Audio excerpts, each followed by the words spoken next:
আসসালামু আলাইকুম। আহ, সবাইকে স্বাগতম জানাচ্ছি আমাদের আজকের সাধারণ জ্ঞান লাইভ ক্লাসে। অনেকে সালাম দিচ্ছেন, তানিশা ইবনাথ, তারপরে নুজহাতি শাহিদ, অনেকে সালাম দিচ্ছেন। ওয়ালাইকুম আসসালাম। একটু দ্রুত যুক্ত হয়ে যাবেন আমাদের ক্লাসটাতে। যারা যারা যুক্ত হচ্ছেন আপনার বন্ধুদেরকে একটু মেনশন দিয়ে দিবেন। তো আচ্ছা, এই ক্লাসটা আসলে কাদের জন্য প্রশ্ন আপনাদের জাগতে পারে। যারা জাতীয় বিশ্ববিদ্যালয়ে পরীক্ষা দিবেন তারা ক্লাসটা অবশ্যই করবেন। পাশাপাশি যারা সেকেন্ড টাইম প্রস্তুতি নিচ্ছেন যে ভাইয়া আমি সেকেন্ড টাইম দিব, তারাও ক্লাসটা করবেন। আবার যদি বলেন ভাইয়া আমি ফার্স্ট টাইম দিব, ফার্স্ট টাইমার, যদি বলেন আমি ফার্স্ট টাইমার, তারাও ক্লাসটা করবেন। তার মানে এই ক্লাসটা সাধারণ জ্ঞান ক্লাস সবাই করতে পারেন। রূপা সালাম দিয়েছো, ওয়ালাইকুম আসসালাম। অনুষ্কা সালাম দিয়েছো, মানিশা আফরিন সালাম দিয়েছো, অনেকে সালাম দিয়েছো, ওয়ালাইকুম আসসালাম। সবাই একটু ঝটপট যুক্ত হয়ে যাবো এবং ফ্রেন্ডদেরকে একটু মেনশন করে দিবা যে আমাদের লাইভ সেশনটা শুরু হয়ে গেছে। আমরা সবাই একসাথে একযোগে যেন ক্লাসটা করতে পারি। হ্যাঁ, ওকে। তো আমাদের ক্লাসটাতে আজকে অনেক বিস্তারিত আলোচনা হবে। তো আপনারা যদি একটু মনোযোগ সহকারে পুরো ক্লাসটা দেখেন, ইনশাল্লাহ এখান থেকে আপনারা কিছু সংখ্যক প্রশ্ন কমন পেয়ে যাবেন। কি পেয়ে যাবেন? প্রশ্ন কমন পেয়ে যাবেন। তো সবাই কেমন আছেন একটু আমাকে কাইন্ডলি জানাবেন যে সবাই কেমন আছেন, এবং আমাকে একদম প্রপার দেখতে এবং শুনতে দুইটাই পাচ্ছেন কিনা একটু কাইন্ডলি জানাবেন। চট্টগ্রামের কে কে আছে? সাউন্ড কম শোনায়। এখন দেখবেন যে সাউন্ড কম শোনায় কিনা, একটু কাইন্ডলি আমাকে জানাবেন যে সাউন্ড কম শোনায় কিনা। সব কিছু ঠিকঠাক থাকলে আমরা প্রশ্ন সলভে যাব। ওকে, শুধু প্রশ্ন সলভ করবো না, প্রত্যেকটা প্রশ্নের টুলসেরা বিশ্লেষণ করব, কারণ এই জায়গা থেকে যদি প্রশ্ন আসে আমরা যেন উত্তর করতে পারি। আলহামদুলিল্লাহ ভাইয়া, ওকে। নমস্কার দাদা, ওয়ালাইকুম আসসালাম। দেখেন প্রথম প্রশ্নটা কি বলেছে? স্টপ জেনোসাইড ছবিটির নির্মাতাকে। তো আপনারা উত্তর করবেন, অবশ্যই উত্তর করবেন, কারণ অনলাইন প্ল্যাটফর্মে আমরা যারা ক্লাস নেই, আপনাদের রেসপন্স না হলে আমাদের ক্লাসটা নিয়ে আমরা আসলে যে আমরা তো ক্যামেরার সামনে দাঁড়ায় থাকি, ব্যাপারটা একটু কঠিন হয়ে যায়। তাহলে প্রশ্নটা হচ্ছে, এটা হচ্ছে একটা মুক্তিযুদ্ধ রিলেটেড প্রশ্ন। প্রত্যেক বছর আপনি যেখানেই প্রতিযোগিতামূলক পরীক্ষায় অংশ নিতে যান না কেন, আপনাকে মুক্তিযুদ্ধের উপর থেকে প্রশ্ন করা হবে। তো আমরা একটু দেখব কে কে উত্তর করে। ওকে, অনেকে উত্তর করতেছেন। অমর্ত্য সেন বলেছেন এটা কোন গ্রুপের জন্য? আচ্ছা, এইটা আপনাদের যাদের সাধারণ জ্ঞান আছে সবাই এই ক্লাসটা করতে পারবেন। যাদের সাধারণ জ্ঞান আছে সবাই ক্লাসটা করতে পারবেন। অনেকে সালাম দিচ্ছেন, অনেকে বলতেছেন যে এই স্টপ জেনোসাইডটা হচ্ছে জহির রায়হানের। কার বলতেছেন? জহির রায়হান বলতেছেন। আপনারা একটু উত্তর করতে থাকেন, আমি আপনাদেরকে উত্তর করে দিব। ভাই পিডিএফটা দিয়েন প্লিজ। আচ্ছা, পিডিএফ দরকার হবে না, আমি ক্লাসটা যারা করবেন তাদের হয়ে যাবে। আচ্ছা, স্টপ জেনোসাইড জহির রায়হান। এই স্টপ জেনোসাইড না, জহির রায়হানের আরও কিছু উল্লেখযোগ্য ছবি আছে, যেমন কখনো আসেনি, এটা তার একটা উল্লেখযোগ্য ছবি। কখনো আসেনি, এটা তার একটা উল্লেখযোগ্য ছবি। আচ্ছা, শুধু এই স্টপ জেনোসাইড না এসে ধরেন এই মুক্তিযুদ্ধের যে ছবিগুলো হয়েছিল এরকম একটা ছবি আসলো, যেমন আপনাকে প্রশ্ন করতে পারে ভাই মাটির ময়না। কি ময়না? মাটির ময়না। এই ছবিটি কার নির্মিত? কেউ উত্তর করতে পারবেন যে মাটির ময়না কার নির্মিত? মাটির ময়না। আবার যদি প্রশ্ন করি ভাই মুখ ও মুখোশ, এটা কার নির্মিত? মুখ ও মুখোশ এটা কার নির্মিত? এই দুইটা যারা যারা জানেন একটু উত্তর করবেন। জি, স্বপ্ন জাল। আচ্ছা, এই প্রশ্নগুলোর একটু উত্তর করবেন। আমরা প্রথম প্রশ্নটা দেখেছি স্টপ জেনোসাইড, এটা হচ্ছে জহির রায়হানের একটা নির্মিত, তার একটা ছবি, তিনি নির্মাতা এই ছবিটার। এরপরে আর একটা উল্লেখযোগ্য ছবি দেখলাম যে কখনো আসেনি, এটাও জহির রায়হানের। এরপরে প্রশ্ন করলাম ভাই মাটির ময়না, এই মাটির ময়না ছবিটির নির্মাতাকে। প্রশ্ন করলাম মুখ ও মুখোশ ছবিটির নির্মাতাকে। আপনারা যারা যারা জানবেন একটু উত্তর করবেন। ওকে ওকে ওকে ওকে ওকে আচ্ছা আচ্ছা আচ্ছা আচ্ছা, এই যে মাটির ময়না, এইটা হচ্ছে তারেক মাসুদের। কার ভাইয়া? কার নির্মাণ ছবি? তারেক মাসুদের নির্মিত ছবি। কার নির্মিত ছবি? তারেক মাসুদের। সবাই একটু মনোযোগ সহকারে দেখবেন এবং খুব মনোযোগ সহকারে এটা দেখবেন খুব। এরপরে মুখ ও মুখোশ হচ্ছে আব্দুল জব্বার খান। আব্দুল জব্বার খান, মুখ ও মুখোশকার আব্দুল জব্বার খানের নির্মিত একটা ছবি। তাহলে কয়েকটা দেখলাম, স্টপ জেনোসাইড দেখলাম, মাটির ময়না দেখলাম, মুখ ও মুখোশ দেখলাম, এবং আরেকটা দেখলাম কখনো আসেনি। তাইলে আমরা স্টপ জেনোসাইডটা জহির রায়হানের আরেকটা নির্মিত ছবি দেখলাম যে কখনো আসেনি। এরপরে উল্লেখযোগ্য দুইটা দেখলাম যে মাটির ময়না কার নির্মিত ছবি, তারেক মাসুদের। আরেকটা দেখলাম মুখ ও মুখোশ, এটা হচ্ছে আব্দুল জব্বার খান। সবাই ক্লিয়ার কিনা একটু কাইন্ডলি জানাবেন। ভাই বিডিজিকে কোনগুলো, রিসেন্ট জিকে কোনগুলো পড়ব? আচ্ছা, আজকের ক্লাসে আপনাদের বাংলাদেশ অংশের যে সাধারণ জ্ঞান রয়েছে, আন্তর্জাতিক অংশের যে সাধারণ জ্ঞান এবং সাম্প্রতিক সব কিছু নিয়ে আজকের ক্লাসে আলোচনা হবে। একটু দ্রুত আপনার বন্ধুদেরকে একটু কাইন্ডলি মেনশন করে দিবেন। ওকে, এই প্রশ্নটা গেল। নাম্বার 2 দেখেন কি প্রশ্ন আছে। বলা হয়েছে পূর্ববঙ্গ ওকে, বলা হয়েছে পূর্ববঙ্গ আসাম প্রদেশের কখন সৃষ্টি হয়েছিল। আপনাকে খুব কঠিন প্রশ্ন জাতীয় বিশ্ববিদ্যালয় করবে না, এই ধরনের প্রশ্নগুলো করতে পারে। পূর্ববঙ্গ, একটু মনোযোগ দিয়ে প্রশ্ন দেখবেন পরীক্ষার হলে বসে। এবং আসাম প্রদেশের কখন সৃষ্টি হয়েছিল? এই সৃষ্টি হয়েছিল 16ই অক্টোবর 1905 সালে। এখানে 1905 আছে না? হ্যাঁ, এটা হয়েছিল কবে? 16ই অক্টোবর 1905 সালে। কত তারিখ? 16ই অক্টোবর 1905 সালে কি হয়েছিল? পূর্ববঙ্গ এবং আসাম হয়েছিল। কেমনে হয়েছিল? এই 16ই অক্টোবর 1905 সালে বাংলা প্রদেশকে দুই ভাগে ভাগ করা হয়। দুই ভাগে, কয় ভাগে? বাংলা প্রদেশকে দুই ভাগে ভাগ করা হয়। কয় ভাগে ভাগ করা হয়? দুই ভাগে ভাগ করা হয়। এই বাংলা প্রদেশকে দুই ভাগে ভাগ করাকে বলা হয় বঙ্গভঙ্গ। কি বলা হয়? বঙ্গভঙ্গ বলা হয়। এই বঙ্গভঙ্গটা হয় কবে? 16ই অক্টোবর 1905 সালে। তাহলে বাংলা প্রদেশকে দুই ভাগে ভাগ করা হয় কবে? 16ই অক্টোবর 1905 সালে। এটাকে কি বলা হয়? এটাকে বলা হয় বঙ্গভঙ্গ। এই যে বাংলাকে দুইটা ভাগে ভাগ করা হলো, একটা হচ্ছে এই যে পূর্ববঙ্গ, আর একটা হচ্ছে এই আসাম। এই দুইটা ভাগে ভাগ করা হয় বাংলাকে, এই দুইটা ভাগে ভাগ করা হয় 16ই অক্টোবর 1905 সালে। এটাকে বলা হয় বঙ্গভঙ্গ। এটাকে কি বলা হয়? এটাকে বলা হয় বঙ্গভঙ্গ। সবাই মনে থাকবে। আবার যদি বলা হয় এই যে বঙ্গভঙ্গটা হলো, দুই ভাগে ভাগ করা হলো, পরবর্তীতে এই বঙ্গভঙ্গ আবার রদ করা হয়। কি করা হয়? বঙ্গভঙ্গ কি করা হয়? বঙ্গভঙ্গ হচ্ছে রদ করা হয়। বঙ্গভঙ্গ পরবর্তীতে আবার রদ করা হয়। এটা হচ্ছে 1911 সালের 12ই ডিসেম্বরে। কবে বঙ্গভঙ্গ রদ হয়? 1911 সালের 12ই ডিসেম্বরে বঙ্গভঙ্গ রদ হয়। সবাই মনে থাকবে ব্যাপারটা? আমার কথা বুঝতেছেন? শুধু প্রশ্ন উত্তর করে দিলে হলো না, প্রশ্নের ব্যাখ্যা সহ আপনাদের সাথে আলোচনা করব। তাইলে ভাই প্রশ্নটা ছিল পূর্ববঙ্গ এবং আসাম প্রদেশ সৃষ্টি হয়েছিল কবে? খুব মনোযোগ সহকারে শোনেন। আমরা জানি যে 16ই অক্টোবর 1905 সালে এই বাংলা প্রদেশকে দুইটা ভাগে ভাগ করা হয়। কয় ভাগে ভাগ করা হয়? দুই ভাগে। এটাকে কি বলা হয়? বঙ্গভঙ্গ বলা হয়। এই বঙ্গভঙ্গের ফলে দুইটা প্রদেশের জন্ম হয়, একটা হচ্ছে পূর্ববঙ্গ আর একটা আসামের সৃষ্টি হয়। পরবর্তীতে এই বঙ্গভঙ্গ রদ করা হয় 1911 সালের 12 ডিসেম্বর। সবার মনে থাকবে কিনা একটু আমাকে কাইন্ডলি জানান। আমি আবারও বলতেছি, যে প্রশ্নটা পড়ব তার ব্যাখ্যা নিয়ে আলোচনা করব, কারণ এখান থেকে আপনাদের প্রশ্ন হতে পারে। খুব সহজ প্রশ্ন হবে, এই ধরনের প্রশ্নগুলো আপনাদের হতে পারে। ওকে, 3 নাম্বার প্রশ্নটা একটু মনোযোগ দিয়ে দেখেন। 1940 সালে লাহোর প্রস্তাবের উত্থাপক কে ছিলেন? খুব চমৎকার একটা প্রশ্ন। আপনারা আপনাদের মতো করে উত্তর করতে থাকেন, আমরা ব্যাখ্যা করার চেষ্টা করব।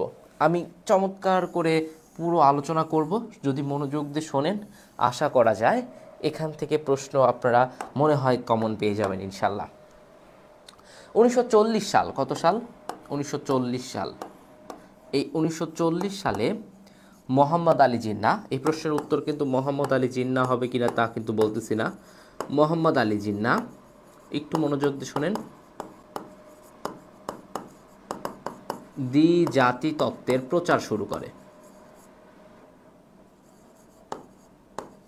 প্রচার। দ্বিজাতিতত্ত্বের প্রচার মানে কি, যে ভাই আমরা মুসলমান আর হিন্দু দুইটা জাতির আলাদা আলাদা দুইটা দেশ হবে, প্রচার শুরু করে। কে শুরু করলো ভাই? মোহাম্মদ আলী জিন্নাহ শুরু করলো। মোহাম্মদ আলী জিন্নাহ কি করলো? দ্বিজাতিতত্ত্বের প্রচার শুরু করলো। কবে? 1940 সালে। ঠিক সেই বছর, ঠিক এই 1940 সালেই, 1940 সালের 23 মার্চের কথা। কত মার্চ? 23 মার্চ। এই 23 মার্চে কি হয়? নিখিল ভারত মুসলিম লীগের অধিবেশন হয়। কি হয়? নিখিল ভারত মুসলিম লীগের অধিবেশন। মনে রাখবেন, নিখিল ভারত মুসলিম লীগের অধিবেশন হয়। এই অধিবেশন হয়। এই অধিবেশনে সভাপতিত্ব করে হচ্ছে মোহাম্মদ আলী জিন্নাহ। কে করলো ভাই? মোহাম্মদ আলী জিন্নাহ এই অধিবেশনে সভাপতিত্ব করে। এই অধিবেশনে শেরেবাংলা একে ফজলুল হক লাহোর উত্থাপন করে। এই যে অধিবেশনটা মুসলিম লীগের অধিবেশন হলো, এই অধিবেশনে শেরেবাংলা একে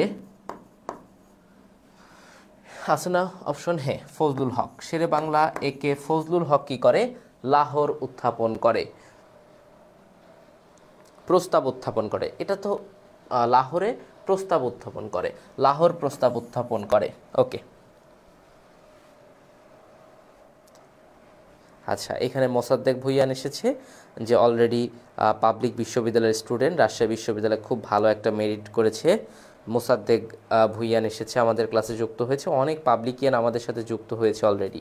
তো তাইলে ভাইয়া, তাহলে লাহোর প্রস্তাব উত্থাপক কে ছিলেন? দেখেন, এটা কে করেছে? শেরেবাংলাকে ফজলুল হক। কোথায় করেছে?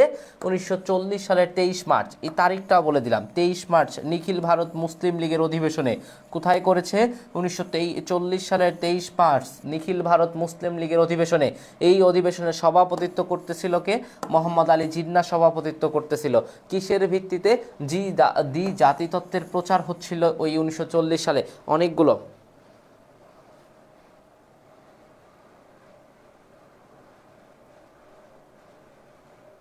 আচ্ছা, এই যে সাজিদ হুসাইন আমাদের একটা স্টুডেন্ট। ভাই সাজিদ, তুমি অবশ্যই আমাকে মেসেজ দিবা ক্লাস শেষ করার পর, তোমার সাথে কথা বলবো। ওকে, অনেক পাবলিকেন আমাদের সাথে যুক্ত হয়। তো এই প্রশ্নের উত্তরটা কি হবে ভাই? এই প্রশ্নের উত্তরটা হবে হচ্ছে কি, এই প্রশ্নের উত্তরটা এ হবে। সবাই একটু এ উত্তর করেন তো। সবাই যারা যারা ক্লাসে যুক্ত হচ্ছেন, সবাই একটু এ উত্তর করেন তো। সবাই একটু এ উত্তর করেন। একটু কষ্ট করে হলেও এ উত্তর করেন সবাই, যারা যারা যুক্ত আছেন। পিডিএফ লাগবে না, শুধু মনোযোগ সহকারে ক্লাসটা করেন। আমি আবারও বলতেছি, শুধু মনোযোগ সহকারে ক্লাসটা করেন। আপনার কোনো কিছুই দরকার হবে না, শুধু মনোযোগ সহকারে ক্লাসটা করেন। আবারও বলতেছি, মনোযোগ সহকারে ক্লাসটা করেন, কিচ্ছু দরকার হবে না। ওকে, এটার উত্তর হবে একে ফজলুল হক। ওকে, পরবর্তী প্রশ্নে আসেন। বলা হয়েছে, দেখেন মনোযোগটা দেখেন, বাংলাদেশের মুক্তিযুদ্ধে অবদানের জন্য বীর প্রতীক খেতাবপ্রাপ্ত, কি বলেছে? বীর প্রতীক খেতাবপ্রাপ্ত একজন বিদেশির নাম বলেছে। হ্যাঁ, অনেক বিদেশি আমাদের মুক্তিযুদ্ধে অসামান্য অবদান রেখেছে। এর মধ্যে বলা হয়েছে বীর প্রতীক খেতাবপ্রাপ্ত কে ছিলেন? আপনারা একটু আমাকে উত্তর করবেন, দেখবো আপনারা এই প্রশ্নটার উত্তর কি করেন। সবাই একটু উত্তর করবেন, হ্যাঁ। ওকে, এই প্রশ্নের উত্তরটা সবাই করে থাকেন। ক্লাস কি শেয়ার দিকে ভাইয়া? শেষের দিকে না, ক্লাস মাত্র শুরু হয়েছে ভাইয়া, গ্রুপ ভিত্তিক আলাদা ক্লাস হয় না। আচ্ছা, ক্লাসটা মাত্র শুরু হয়েছে। আপনারা চাইলে আপনার বন্ধুদেরকে শেয়ার করতে পারেন, মেনশন করতে পারেন। পুরো ক্লাসটা আমরা খুবই মজা করে চমৎকার ওয়েতে পড়ার চেষ্টা করব। ওকে, তো এই বীর প্রতীক খেতাবপ্রাপ্ত হচ্ছে উইলিয়াম এস অর্ডারল্যান্ড। এই এস অর্ডারল্যান্ড ইনি জন্মগ্রহণ করে নেদারল্যান্ডে। এই অর্ডারল্যান্ড জন্ম নেয় কোথায়? জন্ম নেয় হচ্ছে নেদারল্যান্ডস। বাট ইনার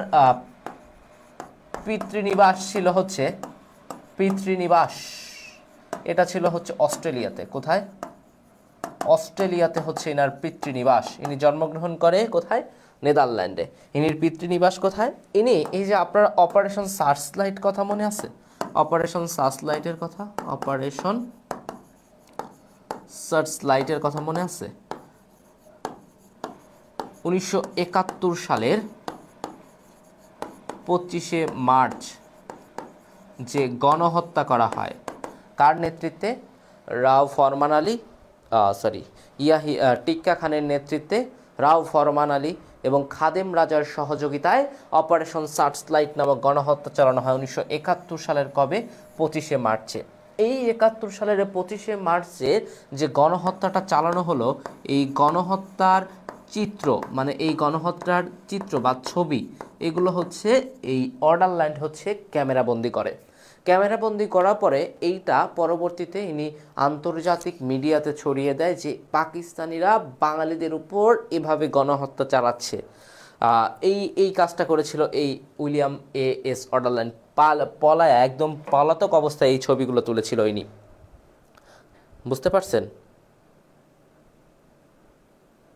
আচ্ছা, পরে দেখে নিব। হ্যাঁ, তো ক্লিয়ার কিনা? এই প্রশ্নের উত্তরটা ক্লিয়ার কিনা ভাই? এখন তো শেখ হাসিনা না, এগুলো কি আসবে? অবশ্যই আসবে। শেখ হাসিনা মুক্তিযুদ্ধ কি শেখ হাসিনার সাথে মানে আপনারা বলতে চান যে শেখ হাসিনা মুক্তিযুদ্ধ কানেক্টেড এমন কিছু? মুক্তিযুদ্ধকে কোনোভাবে অস্বীকার করতে পারবেন আপনারা? মুক্তিযুদ্ধ কি আপনারা কি কোনোভাবে অস্বীকার করতে পারবেন? আপনারা যারা ক্লাসটা করতেছেন আপনাদের কাছে আমি জানতে চাই, মুক্তিযুদ্ধ কি আপনারা কোনোভাবে অস্বীকার করতে পারবেন? 6 দফাকে কোনোভাবে অস্বীকার করতে পারবেন? এগুলো তো পারবেন না। তাইলে কেন এইগুলো নিয়ে প্রশ্ন তুলেন আপনারা? প্রশ্ন অবশ্যই আসবে, কেন আসবে না? বিশ্ববিদ্যালয়গুলোতে আসছে, তাহলে আপনার কেন আসবে না? আপনারা কি একটু আলাদা না? জাতীয় বিশ্ববিদ্যালয়ও তো আলাদা না? তাইলে সবাই একটা করে রিয়্যাক্ট এবং একটা করে শেয়ার দিয়ে দিবেন ক্লাসটা। রিকোয়েস্ট হলো আপনাদের কাছে, ইনশাল্লাহ এই ক্লাস থেকে আপনারা ভালো একটা আউটপুট নিয়ে যেতে পারবেন। পরবর্তী প্রশ্ন দেখেন, বলেছে বাংলাদেশের সংবিধান কতবার সংশোধিত হয়েছে? বাংলাদেশের সংবিধান আমরা জানি, বাংলাদেশের সংবিধান, এই যে বাংলাদেশের সংবিধান, আরে ভাই, বাংলাদেশের সংবিধানের প্রকৃতিটা কেমন জানেন? বাংলাদেশের সংবিধানের প্রকৃতি হচ্ছে আমাদের সংবিধানটা লিখিত এবং দুষ্পরিবর্তনীয়। কি বলি? দুষ্পরিবর্তনীয়। আমাদের সংবিধানটার প্রকৃতি কেমন ভাইয়া? লিখিত এবং দুষ্পরিবর্তনীয়। বাট যতই দুষ্পরিবর্তনীয় বলি, মানে যেটাকে সহজে পরিবর্তন করা যায় না, মানে এই কলমটাকে সহজে ভাঙা যায় না, যেটাকে সহজে পরিবর্তন করা যায় না সেটাকে বলে দুষ্পরিবর্তনীয়। আমাদের সংবিধানটাও কিন্তু লিখিত সংবিধান প্লাস হচ্ছে দুষ্পরিবর্তনীয় সংবিধান। এটা হচ্ছে প্রকৃতি আমাদের সংবিধানের। বাট আমাদের সংবিধান এখন পর্যন্ত 17 বার সংশোধনী করা হয়েছে। কতবার সংশোধনী করা হয়েছে? 17 বার সংশোধনী করা হয়েছে। কতবার করা হয়েছে? 17 বার সংশোধনী করা হয়েছে। আচ্ছা, এই যে সংশোধনীগুলো করা হইল, আপনারা একটু মনোযোগ দিয়ে, আচ্ছা ভাইয়ের হাতের লেখা অনেক সুন্দর, থ্যাংক ইউ তোমাকে, থ্যাংক ইউ। এই যে কয়েকটা উল্লেখযোগ্য সংশোধনী আপনাদেরকে পড়াই, যেমন আপনারা মনে রাখবেন এসএসসি, এই খালেদা জিয়া করে 4টা। খালেদা জিয়ার সংশোধনী কয়টা? খালেদা জিয়া করে 4টা সংশোধনী, একটু মনে রাখবেন। খালেদা জিয়া আমরা বলি যে এসএসসি পাস, এইটা বলি। এই এসতে হচ্ছে শাহাবুদ্দিন আহমেদকে স্বপদে ফিরিয়ে দেওয়া। একটু মনোযোগ দিয়ে শোনেন, স্বপদে ফিরিয়ে দেওয়া। এরপর এই এসতে হচ্ছে সংসদীয় সরকার ব্যবস্থা। এগুলো হচ্ছে গুরুত্বপূর্ণ সংশোধনী। সরকার ব্যবস্থা চালু, এটা করে কে? শেখ হাসিনা, খালেদা জিয়া করে। আর এই সিতে হচ্ছে কেয়ারটেকার গভর্নমেন্ট। কি government? Caretaker government. Caretaker government চালু করে মানে কি? এই কেয়ারটেকার গভর্নমেন্ট চালু মানে কেয়ারটেকার শব্দের অর্থ তত্ত্বাবধায়ক সরকার। তত্ত্বাবধায়ক সরকার, এইটা হচ্ছে 13তম সংশোধনী, এইটা 12তম সংশোধনী, এইটা 11তম সংশোধনী। এই 3টা করে খালেদা জিয়া, 4টা করে খালেদা জিয়া। এই যে কেয়ারটেকার গভর্নমেন্ট বা তত্ত্বাবধায়ক সরকার চালু, এইটা পরীক্ষায় আসতে পারে। তত্ত্বাবধায়ক সরকারটা চালু করা হয় কোন সংশোধনীর মাধ্যমে? 13তম সংশোধনীর মাধ্যমে। কে করে? খালেদা জিয়া করে। সংসদীয় সরকার ব্যবস্থা চালু করে কোন সংশোধনীর মাধ্যমে? 12তম সংশোধনীর মাধ্যমে। কে করে? খালেদা জিয়া করে। কে করে? খালেদা জিয়া করে। সবাই ক্লিয়ার কিনা একটু কাইন্ডলি জানাও। তোমরা যারা ন্যাশনাল জাতীয় বিশ্ববিদ্যালয়, তোমরা যারা বিভিন্ন সেকেন্ড টাইম দেওয়ার সিদ্ধান্ত নিচ্ছ, তোমরা যেখানে পরীক্ষা দাও না কিনা, যে কোনো প্রতিযোগিতামূলক পরীক্ষায় এই ক্লাসটা তোমার জন্য হতে পারে একটা ট্রাম্প কার্ড হতে পারে। তো সবাই একটু মনোযোগ দিয়ে ক্লাসটা করো, ফ্রেন্ডদেরকে একটু মেনশন করে দাও, শেয়ার করে দাও, একটু রেসপন্স করো। ওকে, তাইলে সংশোধন কতবার সংশোধনী হয়েছে, এটার উত্তর হবে ডি। কি উত্তর হবে ভাইয়াপুরা? উত্তর হবে ডি, 17 বার সংশোধনী হয়েছে। এর মধ্যে আমরা উল্লেখযোগ্য কয়েকটা দেখলাম। সংসদীয় সরকার ব্যবস্থা 12 নম্বর সংশোধনীর মাধ্যমে করা হয়। কেয়ারটেকার গভর্নমেন্ট চালু, মানে কি কেয়ারটেকারের বাংলা কি? তত্ত্বাবধায়ক সরকার চালু, 13 নম্বর সংশোধনীর মাধ্যমে। এবং 15 নম্বর সংশোধনীর মাধ্যমে এই তত্ত্বাবধায়ক সরকার এইটাকে কি করা হয়? সরকারকে বিলুপ্ত করা হয়। এই তত্ত্বাবধায়ক সরকার বিলুপ্ত করে কে? এটা করে হচ্ছে শেখ হাসিনা। কে করে? শেখ হাসিনা করে। তাহলে তত্ত্বাবধায়ক সরকার চালু করা হয় কোন সংশোধনীর মাধ্যমে বলেন তো সবাই?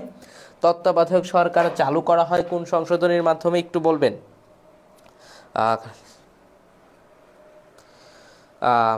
আচ্ছা, তত্ত্বাবধায়ক সরকার চালু করা হয় কোন সংশোধনীর মাধ্যমে একটু বলবেন? 17 বার আমি জানলাম, বাট আমার প্রশ্নের উত্তর হচ্ছে তত্ত্বাবধায়ক সরকার চালু করা হয় কোন সংশোধনীর মাধ্যমে। এই প্রশ্নের উত্তরটা ভাই আমি আবারও বলতেছি, এই ক্লাস থেকে আপনারা উপকৃত হবেন। আপনি যে ইউনিটে এখানে পরীক্ষা না দেন, আপনি উপকৃত হবেন। আচ্ছা, রাকিবুল ইসলাম, রাকিবুল ইসলাম চট্টগ্রাম বিশ্ববিদ্যালয়ের একজন মেন্টর, চমৎকার একজন মেন্টর। ওকে, তাইলে আমরা এতটুকু ক্লিয়ার।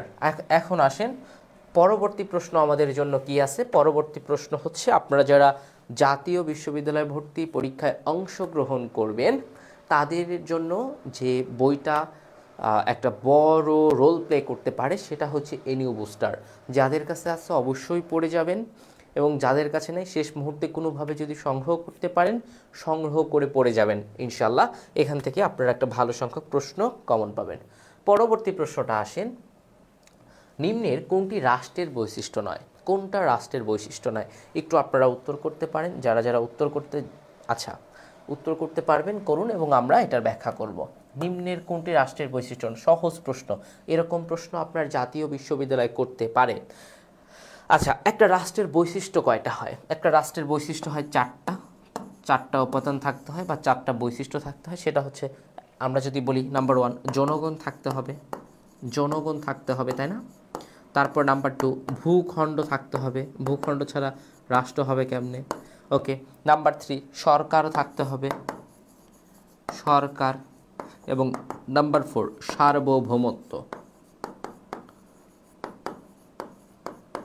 তো দেখেন ভাইয়া, এখানে সরকার আছে, তো এটা তো বৈশিষ্ট্য নয় বলা হয়েছে, এটা তো তাহলে ভুল।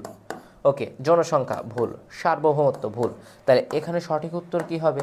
সঠিক উত্তর আমলাতন্ত্র। কারণ আমরা জানি একটা রাষ্ট্রের বৈশিষ্ট্য হতে চারটা, একটা রাষ্ট্রের বৈশিষ্ট্য বা উপাদান যেটাই বলেন এটা হচ্ছে চারটা: জনগণ, ভূখণ্ড, সরকার, সার্বভৌমত্ব।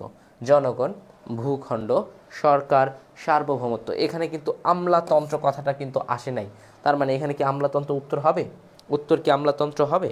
না, এটা সঠিক উত্তর অনেকে দিয়েছেন ডি। ওফ, বাহ, চমৎকার, আপনারা অনেক ভালো জানেন, আপনারা ভালো করবেন। আই গেস আপনারা জাতীয় বিশ্ববিদ্যালয় পরীক্ষায় যারা অংশগ্রহণ করবেন অবশ্যই সবাই ভালো করবেন।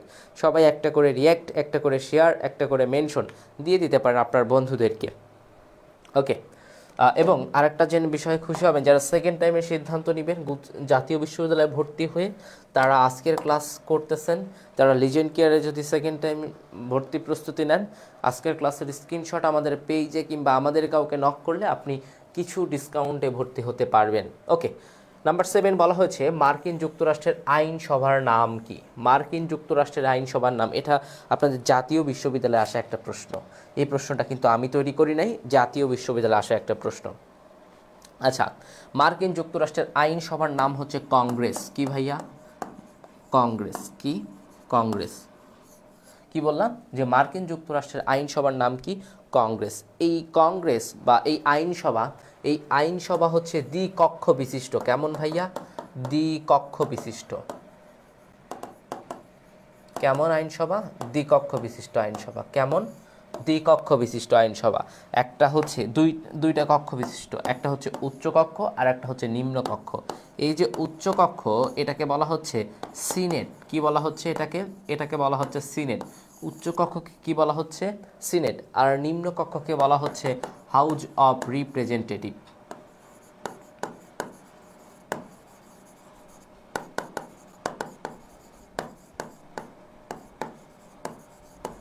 House of Representative. ওকে, সবাই ক্লিয়ার কিনা? তাইলে যুক্তরাষ্ট্রের আইনসভার নাম কি হবে? আইনসভার নাম হবে কংগ্রেস। এই কংগ্রেসটা কয় কক্ষ বিশিষ্ট, বা আইনসভা কয় কক্ষ বিশিষ্ট?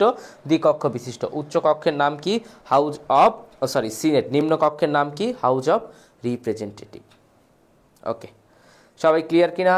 একটু জানান যে ভাইয়া বুঝতেছি কি বুঝতেছি না।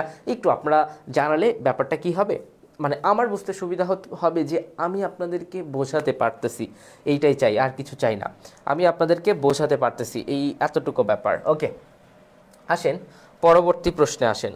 সবাই একটু শেয়ার করবেন এবং মেনশন করার চেষ্টা করবেন। হ্যাঁ, সবাই এই কাজটা করবেন। ওকে, পরবর্তী প্রশ্ন দেখেন, খুবই চমৎকার প্রশ্ন, এগুলো আপনার পরীক্ষায় আসার মতো। আবারও বলতেছি, আসার মতো।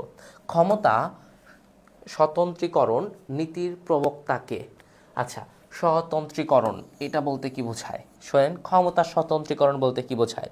যেমন রাষ্ট্রের আইন, বিচার এবং শাসন বিভাগের ক্ষমতা পৃথক পৃথক ব্যক্তির হাতে থাকবে। এই ক্ষমতার স্বতন্ত্রীকরণ বলতে কি বোঝায়? দেখেন, রাষ্ট্রের যে আইন,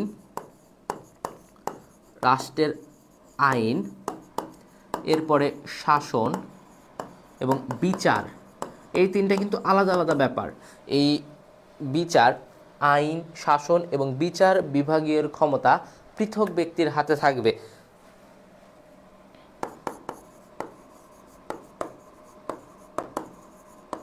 ক্ষমতা পৃথক ব্যক্তির হাতে থাকবে, এরকম বোঝায়। ব্যক্তির হাতে থাকবে মানে তিনটা বিভাগের ক্ষমতা তিনজনের হাতে থাকবে, এটাকে বলা হয় ক্ষমতা স্বতন্ত্রীকরণ। এই স্বতন্ত্রীকরণ নীতির প্রবর্তক কে? এই স্বতন্ত্রীকরণ নীতির প্রবর্তক হচ্ছে মন্টেস্কু। কে ভাইয়া? মন্টেস্কু। কে ভাইয়া? মন্টেস্কু হচ্ছে বলেছে যে ক্ষমতা স্বতন্ত্রীকরণ নীতি, এই নীতিটা কি করেছে? প্রবর্তন করেছে। ক্ষমতা স্বতন্ত্রীকরণ বলতে বোঝায় রাষ্ট্রের আইন, শাসন এবং বিচার বিভাগ এর ক্ষমতা পৃথক পৃথক ব্যক্তির হাতে থাকবে। কি থাকবে? পৃথক পৃথক ব্যক্তির হাতে থাকবে। হ্যাঁ, বাংলাদেশ রিলেটেড। হ্যাঁ, আপনাকে যদি একটা দুইটা প্রশ্ন আন্তর্জাতিক করে দেয়, যদি আন্তর্জাতিক থেকে একটা দুইটা প্রশ্ন করে, তাহলে আপনি কি উত্তর দিবেন? আপনাকে তো উত্তর করে আসতে হবে নাকি? আপনি উত্তর না করে চলে আসবেন যে না আমরা তো জানতাম যে শুধু বাংলাদেশ অংশ থেকে আসবে, কেন আন্তর্জাতিক অংশ থেকে আসলো, আমরা এটা মানি না, মানবো না, পরীক্ষা দিব না। আন্দোলন করবেন? এখন তো আন্দোলনের যুগ। আপনারা চাইলে আন্দোলন করতে পারেন যে আমরা মানি না, মানবো না, কেন আন্তর্জাতিক থেকে আসলো। আসতেই পারে, সাধারণ জ্ঞান তো। নাকি আন্দোলন করবেন? কোনটা করবেন বলেন তো? আন্দোলন করবেন নাকি পরীক্ষায় উত্তর করে দিয়ে আসবেন? বলেন কোনটা করবেন আপনারা?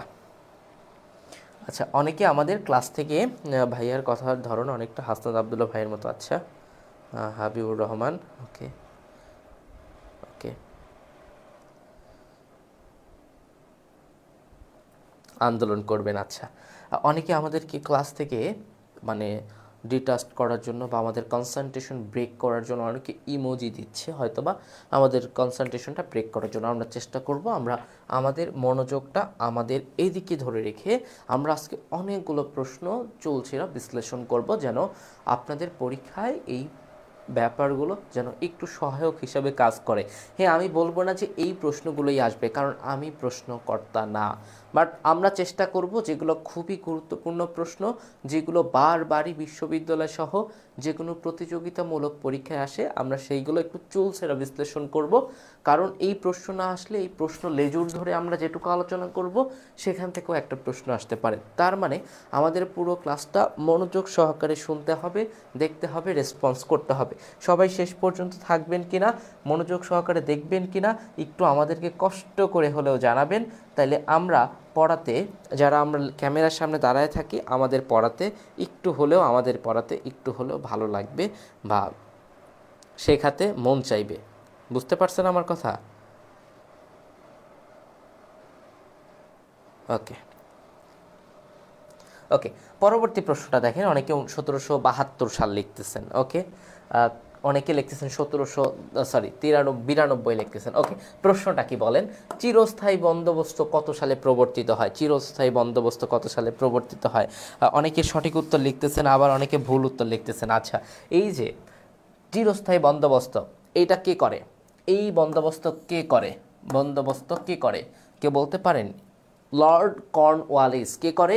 Lord Cornwallis. আপনাকে সাল্লাও জিজ্ঞেস করতে পারে। লর্ড কর্নওয়ালিস করে। কে করে? লর্ড কর্নওয়ালিস করে। চিরস্থায়ী কি বন্দোবস্ত এইটা করা হয় কবে? এইটা করা হয় 22শে মার্চ। আপনাকে তারিখও জিজ্ঞেস করতে পারে।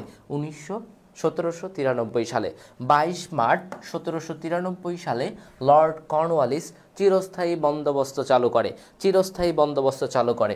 এই যে লর্ড কর্নওয়ালিস, ইনি শাসন করেছিলেন 1786 সাল থেকে ইনার শাসন ব্যবস্থা শুরু হয় এবং এই শাসন ব্যবস্থা শেষ হয় 1793 খ্রিস্টাব্দে। ইনার শাসন ব্যবস্থা শেষ হয় কার? লর্ড কর্নওয়ালিসের। এই লর্ড কর্নওয়ালিস, এই যে আমরা সিভিল সার্ভিস মানে বিসিএস বলি, বাংলাদেশ সিভিল সার্ভিস, ইনি কি করে? ভারতীয় সিভিল সার্ভিস চালু করে। ভারতীয় সিভিল সার্ভিস মানে কি? এই যে বিসিএস, তাই না? সিভিল সার্ভিস, ভারতীয় সিভিল সার্ভিস চালু করে। তাইলে কে ভারতীয় সিভিল সার্ভিস চালু করে? ভারতীয় সিভিল সার্ভিস চালু করে হচ্ছে এই লর্ড কর্নওয়ালিস। লর্ড কর্নওয়ালিস কি করে?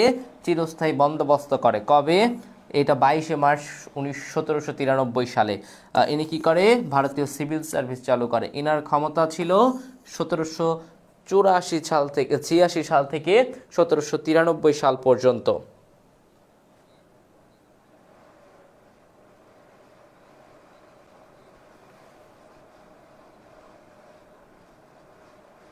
নোট আপনার ইন্টারন্যাশনাল আছে কিনা। আমি আবারও বলতেছি, অনেকে প্রশ্ন করতেছেন ইন্টারন্যাশনাল আছে কিনা, অনেকে অনেক বড় বড় প্রশ্ন করতেছেন। এত বড় প্রশ্নের উত্তর দিতে আমি হিমশিম খাবো। ওকে, আমি একটা কাজ করি, আপনাদের যত প্রশ্ন আছে আমার পেজ থেকে এক লাভ ইমোজি দিয়ে দিই, জিকে ভাইয়া পেজ থেকে। এই পেজে আপনারা যদি মেসেজ দেন তাহলে উত্তর আমি দেওয়ার চেষ্টা করব। এটা আমার পেজ থেকে একটা মেসেজ দিলাম, কারণ এখানে যদি আমি আপনাদের কমেন্টেরই রিপ্লাই দিতে থাকি, আমি কখন আপনাদেরকে পড়াবো? এটা বলেন তো, কখন আপনাদেরকে আমি পড়াবো?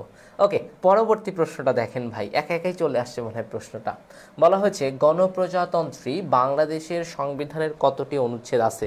আমরা যে সংবিধানটা ব্যবহার করি, আমরা বললাম আমাদের সংবিধানের প্রকৃতি কেমন, আমাদের সংবিধানের অনুচ্ছেদ কয়টা, আমাদের সংবিধানের তফসিল কয়টা বলেন তো? তফসিল হচ্ছে 7টা। এরপরে অধ্যায় কয়টা? অধ্যায় বা আমরা যদি বলি ভাগ হচ্ছে 11টা। সংশোধনী হয়েছে কতবার? সংশোধনী হয়েছে কতবার? 17 বার। আমাদের সংবিধানের ভাষা কয়টা? ভাষা হচ্ছে 2টা। ভাই, আমাদের সংবিধানের অনুচ্ছেদ কয়টা? অনুচ্ছেদ হচ্ছে 153টা। কতটা? 153টা অনুচ্ছেদ রয়েছে। কতটা অনুচ্ছেদ রয়েছে? 153টা অনুচ্ছেদ রয়েছে। কতটা অনুচ্ছেদ রয়েছে বলেন তো?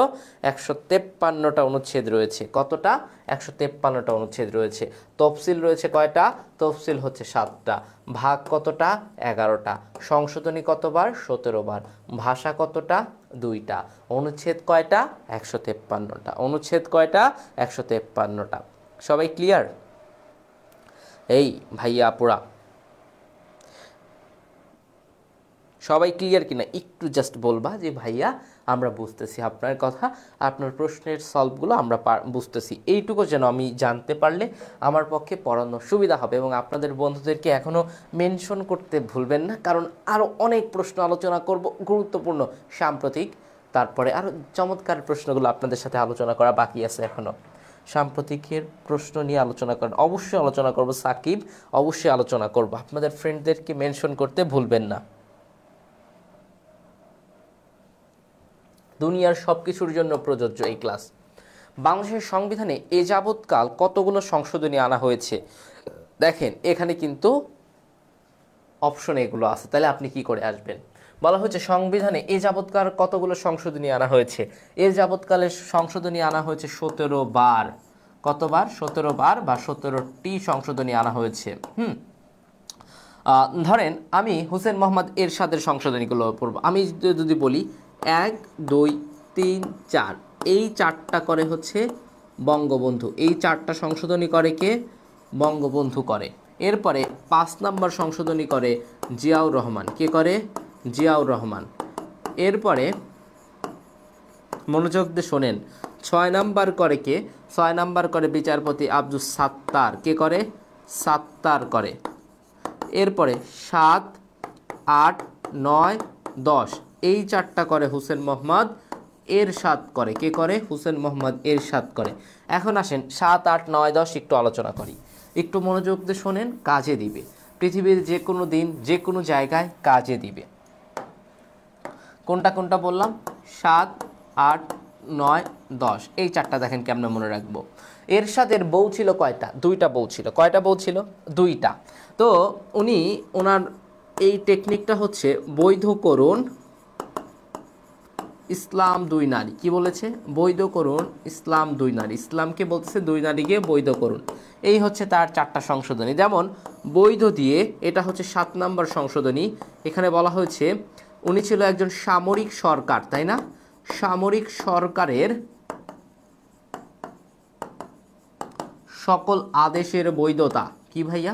সকল আদেশের কি? আদেশের বৈধতা। এটা হচ্ছে কয় নাম্বার সংশোধনী? এটা 7 নাম্বার। এরপরে দেখেন ইসলাম, এই যে ইসলাম কথাটা আসলো, এই যে ইসলাম 8 নাম্বার হচ্ছে রাষ্ট্রধর্মকে ইসলাম। তাহলে ভাইয়া কোন সংশোধনীর মাধ্যমে রাষ্ট্রধর্মকে ইসলাম করা হয় বলেন তো? কোন সংশোধনীর মাধ্যমে রাষ্ট্রধর্মকে ইসলাম করা হয়? এবং এটা কে করে? এরশাদ করে। কে করে ভাই?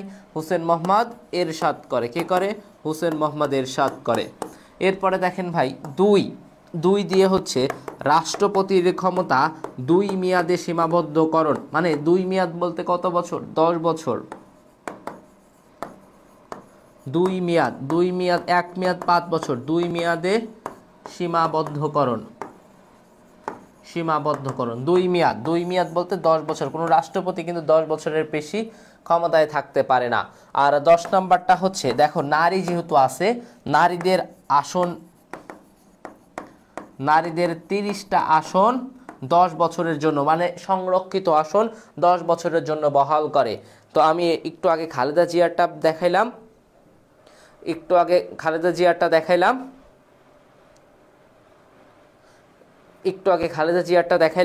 এখন দেখাইলাম এরশাদেরটা 7 8 9 10। তাহলে রাষ্ট্রধর্মকে ইসলাম করে কে বলেন? রাষ্ট্রধর্মকে ইসলাম কোন সংশোধনীর মাধ্যমে? 8ম সংশোধনীর মাধ্যমে। কে করে? হুসেন মোহাম্মদ এরশাদ করে। ওকে, মনে থাকবে আপনাদের। তাহলে এখন পর্যন্ত সংশোধনী হয়েছে কতটা? 17টা। এখানে অপশন নাই, উত্তর হবে কতটা? 17টা। উত্তর কয়টা হবে? 17টা। সবাই একটু লেখেন ভাই, সাম্প্রতিক নিয়ে আলোচনা করেন। অবশ্যই করব ভাই, এত প্রশ্ন কেন করেন? আমি বলেছি যে আলোচনা হবে, আলোচনা হবে মানে আলোচনা হবে। এখন যদি এই কথা আপনারা বিশ্বাস না করেন আমাকে, তাহলে ক্লাসে কেন আসছেন? আমি বলেছি আলোচনা হবে মানে আলোচনা হবে। কাব্য ভাই বলেছে আলোচনা হবে, তোমাদের কাব্য ভাই বলেছে মানে আলোচনা হবে। শেষ পর্যন্ত ধৈর্য ধরে থাকুন, আপনি লাভবান হবেন। সমাজের উপরি কাঠামোর উপাদান 9 কোনটা? এরকম প্রশ্ন আপনাদেরকে করতে পারে। এখানে বকাবকি করার জায়গা না ভাই আপুরা, আপনারা চেষ্টা করেন এখানে এই বকাবকিগুলো। আচ্ছা, সমাজের উপরি কাঠামোর উপাদান কোনগুলো? একটু উত্তর করেন। আচ্ছা, সমাজে উপরি কাঠামোর উপাদান হচ্ছে কলা, সাহিত্য, সংস্কৃতি, অর্থনীতি, দর্শন। এগুলো হচ্ছে সবগুলো হচ্ছে সমাজের উপরি কাঠামোর, অর্থনীতি ভুল লিখছি। আচ্ছা, এখানে হচ্ছে সাহিত্য, তারপরে দর্শন, এই ব্যাপারগুলো হচ্ছে সমাজের উপরি কাঠামোর উপাদান। এবং আমি যদি বলি মূল্যবোধ, প্রথা, প্রকৃতি, এগুলোও মূল্যবোধ, প্রথা, এগুলো কি ভাই? এগুলো হচ্ছে সমাজের উপরিকাঠামোর উপাদান, কিন্তু অর্থনীতি কিন্তু সমাজের উপরিকাঠামোর উপাদান নয়। তো উপাদান নয় কোনটা? তাহলে উত্তর কিন্তু এইটাই হবে, উত্তর হবে হচ্ছে অর্থনীতি। উত্তর কি হবে? উত্তর হবে অর্থনীতি। সবাই একটু উত্তর করবেন, কারণ উত্তর করলে আপনার মনে থাকবে, আপনি পরীক্ষার হলে গিয়ে উত্তর করতে পারবেন। যদি উত্তর না করেন তাহলে ভুলে যাবেন। হ্যাঁ, উত্তর করার চেষ্টা করবেন সবাই। ওকে, অনেক বাজে কমেন্ট আসবে, আপনারা সেটাকে কি করবেন, একদম এই যে কিক চেনেন না, ফুটবল খেলেছেন না কখনো, কিক দিয়ে উড়ায় দেওয়া যায় না, বাজে কমেন্ট যদি চোখের সামনে আসে কিক দিয়ে উড়ায় দিবেন। কারণ আমাদের আপনাদের যারা আমরা স্বপ্ন দেখতেছি, আমরা আমাদের পড়াশোনাকে চালিয়ে যাব, আমরা ন্যাশনালে পড়ব, কিংবা আমরা সেকেন্ড টাইমে সিদ্ধান্ত নিব, এর মধ্যে কিছু মানুষ আসবে তাদের ব্যবসা করার জন্য এখানে কমেন্ট করবে, সেগুলো কিক মারে উড়িয়ে দিবেন, না হলে আমাদের যে কনসেন্ট্রেশন পড়ার প্রতি সেটা কি হবে, ব্রেক হবে, তাদের জন্য কি হবে, থেমে যাবে। মনে থাকবে আমার কথা ভাই?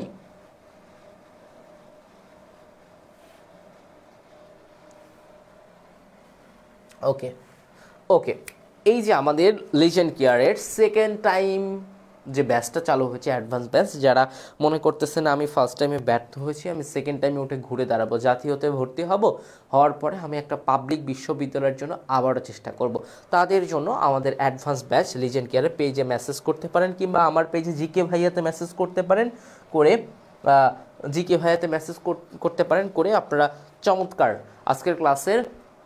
আজকের ক্লাসের মাধ্যমে আপনারা অনেক ছাড়ে, একটা বড় অঙ্কের ছাড়ে আপনারা ভর্তি হয়ে যেতে পারেন। এই যে আমি কমেন্ট করে দিলাম।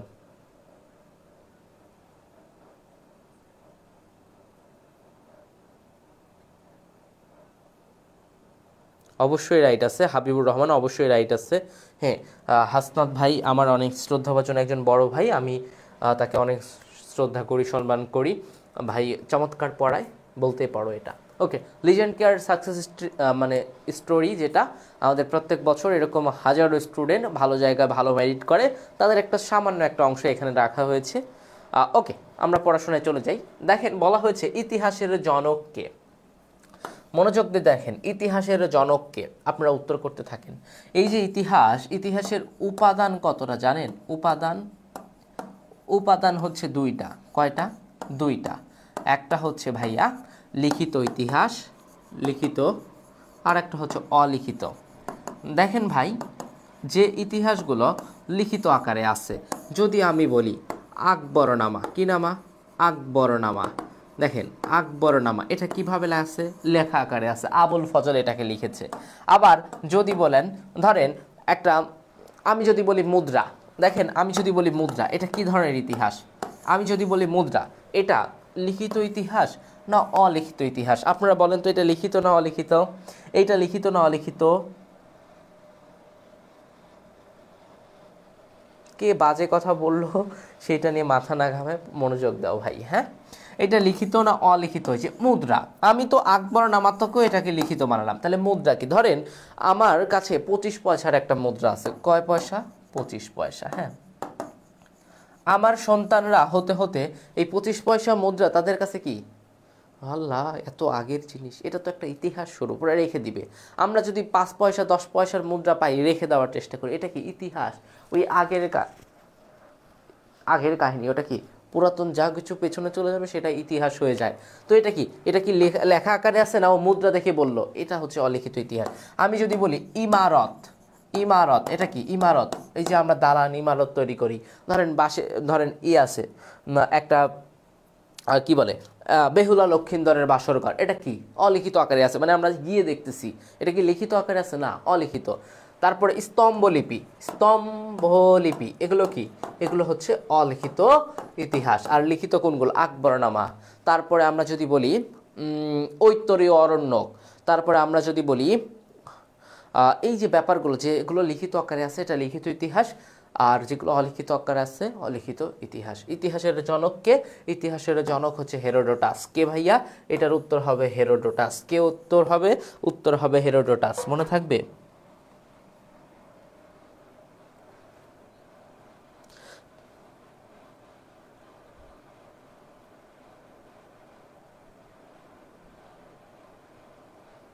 ওকে, পরবর্তী প্রশ্নে আসেন। বলা হয়েছে পানিপথের প্রথম যুদ্ধ সংগঠিত হয় কবে? অনেক ইনফরমেশন দিব, মনোযোগ দিয়ে শুনতে হবে, আদারওয়াইজ ভুল করবেন। পানিপথের প্রথম যুদ্ধ, এখান থেকে অনেক ইনফরমেশন দিব, আপনাদের রিচ ইনফরমেশন দিব। আচ্ছা, পানিপথের যুদ্ধ হয় কতটা? পানিপথের যুদ্ধ বলেন তো ভাই, পানিপথের যুদ্ধ হয় কতটা? আরে বাচ্চারা বলো তো, পানিপথের যুদ্ধ এখন পর্যন্ত হয় কতটা? পানিপথের যুদ্ধ হয় 3টা। কয়টা হয়? 3টা হয়। প্রথম যুদ্ধটা হয় 1526 সালে। কত সালে? 1526 সালে। প্রথম যুদ্ধটা হয় কত সালে? 1526 সালে। এই যুদ্ধটা কার কার মধ্যে হয়? 2টা পক্ষ হয়। যুদ্ধ কি একা একা করা যায়? আমি আপনাকে একটা গুলি করলাম, আপনিও কিন্তু গুলি করবেন। যুদ্ধটা 2 পক্ষের মধ্যে হয়। তো এই প্রথম যেটা হয়, এটা হয় কবে? 1526 সালে। এটা কে কে যুদ্ধ করে? বাবর আর হচ্ছে ক্রস মানে মারামারি, ইব্রাহিম লোদি। কে ভাইয়া? ইব্রাহিম লোদি। মনোযোগ দিয়ে শোনেন, প্রত্যেকটা ইনফরমেশন আপনার কাজে লাগতে পারে। এই ইব্রাহিম লোদি দিল্লি সালতানাতের একজন শাসক ছিল।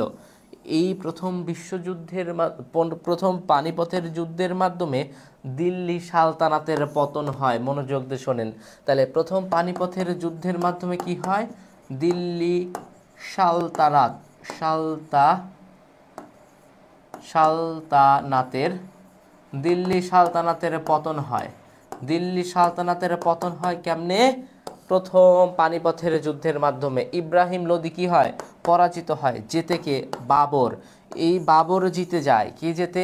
বাবর জিতে যায়। মুঘল সাম্রাজ্য প্রতিষ্ঠিত হয়। কোন যুদ্ধের মাধ্যমে মুঘল সাম্রাজ্য প্রতিষ্ঠিত হয়? পানিপথের প্রথম যুদ্ধের মাধ্যমে মুঘল সাম্রাজ্য প্রতিষ্ঠিত হয়, আর ইব্রাহিম লোদি হেরে যায়। এরপরে দ্বিতীয় যুদ্ধটা হয় কবে? 1556 সালে দ্বিতীয় পানিপথের যুদ্ধ হয়। কত সালে? 1556 সালে দ্বিতীয় পানিপথের যুদ্ধ হয়। এই যুদ্ধে মুঘল শাসক আকবর কে কে যুদ্ধ করে? এই যুদ্ধে যুদ্ধ করে আকবর। আর যুদ্ধ হয় কার মধ্যে? হিমু। কার মধ্যে? আকবর এবং হিমুর মধ্যে হয়। এই যুদ্ধে আকবর জিতে যায়। কে জিতে যায়? আকবর জিতে যায়। হেরে যায় কে? হিমু হেরে যায়। আকবর জিতে যাওয়ার পরে কি দিল্লিটা হিমুর থেকে কেড়ে নেয়। 2টা গেল। 3 নম্বরের যুদ্ধটা হয় কবে? 3 নম্বরের যুদ্ধটা হয় 1761 সালে। পানিপথের তৃতীয় যুদ্ধ কত সালে হয়? 1761 সালে। এখানে কার কার হয়? শাহ আবদালি এবং মারাঠাদের মধ্যে হয়।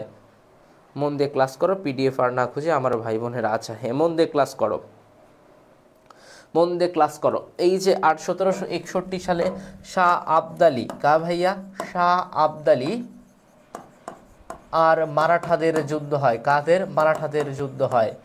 এই 2 পক্ষের যুদ্ধ হয়। এখানে মারাঠারা হেরে যায়। তাহলে পানিপথের যুদ্ধ কয়টা হয়?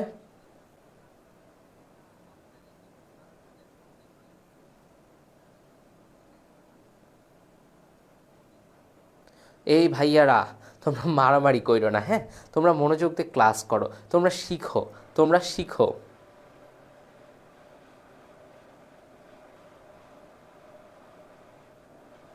তোমরা কি করবা? শিখো। তোমরা মনোযোগ দিয়ে ক্লাস করো। তোমরা কেন মারামারি করবা? তোমরা আর 2 দিন পরে বিশ্ববিদ্যালয়ের স্টুডেন্ট হবা। আজকে যদি মারামারি করো তাহলে কিছু হইল বলো? আচ্ছা, তোমরা সাধারণ জ্ঞান আপডেট পাওয়ার জন্য তোমরা লিজেন্ড কেয়ারের পেজটাতে যুক্ত থাকতে পারো সব সময়, কিংবা খন্দকার জিকের অফিসিয়াল পেজে তোমরা যুক্ত থাকতে পারো, কিংবা আমার হচ্ছে ভাই আপনার নাম কি? আমার নাম হচ্ছে কাব্য, এবং এই যে আমার পেজের নাম। আচ্ছা, আমার পেজ থেকে একটা কমেন্ট করি, আমার নাম হচ্ছে নাগিব মাহফুজ কাব্য। আচ্ছা ওয়েট, আচ্ছা মেনশনই চলে আসছে, আমার আইডি চলে আসছে, আমার আইডিটা মেনশন করে দেই। এই যে এটা আমার নাম, এটা আমার পেজ, এটা আমার নাম। ওকে, জিকে ভাইয়া থেকে যেটা কমেন্ট করেছি এটা আমার পেজ এবং এটা আমার নাম। ওকে, পরবর্তী প্রশ্ন আসো। বলা হয়েছে তাজমহল কোথায় অবস্থিত? খুবই গুরুত্বপূর্ণ প্রশ্ন। এই যে তাজমহল, এটা কোথায় অবস্থিত? ভাইয়া আমি এখন আসছি, পিডিএফ দিয়ে। আচ্ছা ওকে, আচ্ছা বেড়াতে আসবো, আমি সিঙ্গেল, এখন কোনো জিএফ নেই, সিঙ্গেল। আচ্ছা, এই যে কিছু মানুষ আছে যারা আমাদের কনসেন্ট্রেশন ব্রেক করতে আসবে, সিঙ্গেল কি মিঙ্গেল আমরা কেউ কি শুনতে চেয়েছি তাদের কাছে? তারা এগুলো জাহির করতে আসবে, তারা আসবে না পড়াশোনা করতে, তারা আসবে জাস্ট আমাদের কনসেন্ট্রেশনটা ব্রেক করতে। হ্যাঁ, তাজমহল কোথায় অবস্থিত? কোথায় তাজমহল? অনেক প্রশ্ন আছে, আপনারা যদি মনোযোগ দিয়ে শেষ পর্যন্ত করেন, আবারও বলতেছি প্রশ্ন কমন না পেলেও ব্যাখ্যা থেকে কমন পাবেন। এই তাজমহল তৈরি করে কে? তাজমহল তৈরি করে সম্রাট শাহজাহান। কে করে? সম্রাট শাহজাহান করে। কে করে?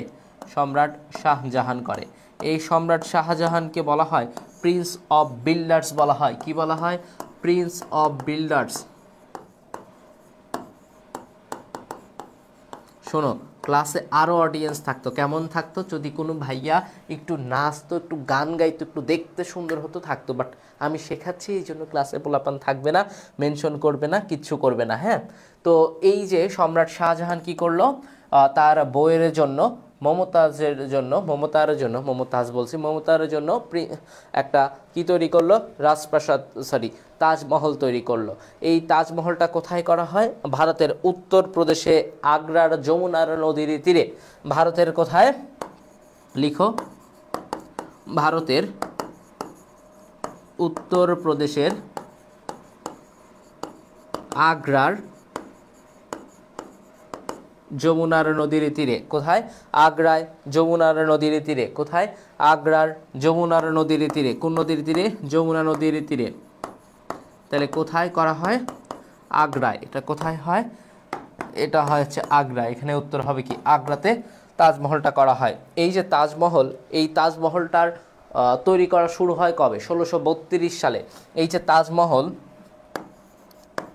তাজমহল এইটা কাজ শুরু করা হয় 1632 সালে, এবং এই কাজ চলমান ছিল 1653 সাল পর্যন্ত। কত সাল পর্যন্ত? 1653 সাল পর্যন্ত। তাহলে এটা কোন শতাব্দী? এটা কোন শতাব্দী? পরীক্ষায় আসতে পারে যে তাজমহল তৈরি করা হয় কোন শতাব্দীতে। এটা উত্তর হবে সপ্তম শতাব্দী, মানে 1600 সাল। কত শতাব্দী? সপ্তম শতাব্দীতে। কত শতাব্দীতে? সপ্তম শতাব্দীতে এই তাজমহল তৈরি করা হয়, 1632 সাল থেকে 1653 সাল। এবং এইটার যিনি তৈরি করেন তার নাম হচ্ছে কি? ওস্তাদ আহমদ লাহোরী। কে তৈরি করে? ওস্তাদ আহমদ লাহোরী। কে তৈরি করে? উস্তাদ আহমদ লাহোরী তৈরি করে। এই প্রশ্নগুলো যদি ব্যাখ্যা না করতাম, আজকে প্রথম আপনার ক্লাস করতেছি। আচ্ছা, যারা মনে করো ভাই আপনি কোন ইউনিভার্সিটি স্টুডেন্ট, সরি কিছু মনে করবেন, আমি জাহাঙ্গীরনগর বিশ্ববিদ্যালয়ের শিক্ষার্থী, আমি খন্দকার জিকে সহযোগী লেখক। আমি বাংলাদেশের সবগুলো জেলায়, বিভাগে এবং লিজেন্ড কেয়ারের একজন শিক্ষক। আমি অ্যাডমিশন পড়াতে ভালোবাসি, তাই অ্যাডমিশন পড়াই। তো আপনারা যারা যুক্ত আছেন তারা খুব মনোযোগ সহকারে ক্লাস করবেন। আমি চেষ্টা করব আপনাদের সর্বোচ্চ হেল্প করার আজকের এই ক্লাস থেকে। অনেকগুলো প্রশ্ন রেখেছি, প্রত্যেকটা প্রশ্ন একটু বড় ক্লাস হবে, একটু বড় ক্লাস হবে, কিন্তু ক্লাসটা থেকে আপনারা শিখতে পারবেন। আমরা এরকম পড়াবো না, আমি এই উত্তর হবে এটার আগ্রা, আগ্রা, তোমরা উত্তর করো আগ্রা, আগ্রা, এভাবে পড়াবো না। ইনশাল্লাহ আমি চেষ্টা করবো আপনাদেরকে ভালো কিছু শেখানোর। ওকে ভাই, পিডিএফ কোথায় পাবো? পুরো ক্লাসটা শেয়ার করে রাখেন নিচের টাইম লাইনে, মনোযোগ দিয়ে করেন। কোনো পিডিএফ দরকার হবে না ইনশাল্লাহ, কোনো পিডিএফ দরকার হবে না, কোনো পিডিএফ দরকার হবে না আপনাদের। ওকে, পরবর্তী প্রশ্ন আসেন। খুবই চমৎকার প্রশ্ন বলা হয়েছে, রাজা দাহিরকে পরাজিত করেন কে? এ কথা তো জীবনেও শুনিনি, আজকেই প্রথম শুনতেছি, কাব্য ভাইয়ের মুখে শুনতেছি। মুখেই শোনেন, মুখেই কাজ হয়ে যাবে ইনশাল্লাহ। কি হবে? আজকে কাজ হয়ে যাবে। ওকে ওকে ওকে ওকে ওকে সবাই হাসতেছেন, কেন হাসতেছেন জানি না। আচ্ছা দেখেন, একটু মন দিয়ে শোনেন। উমাইয়া খলিফা, মনোযোগ দিয়ে না শুনলে বুঝবেন না। ওয়ালিদ বিন মালিকের রাজত্বকালে,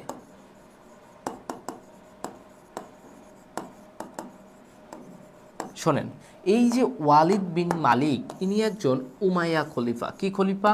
উমাইয়া খলিফা। ইনি যখন রাজা ছিল, এনার রাজত্বকালে, কি কালে? রাজত্বকালে। ধরেন এই রাজত্বকালে পূর্বাঞ্চলীয়,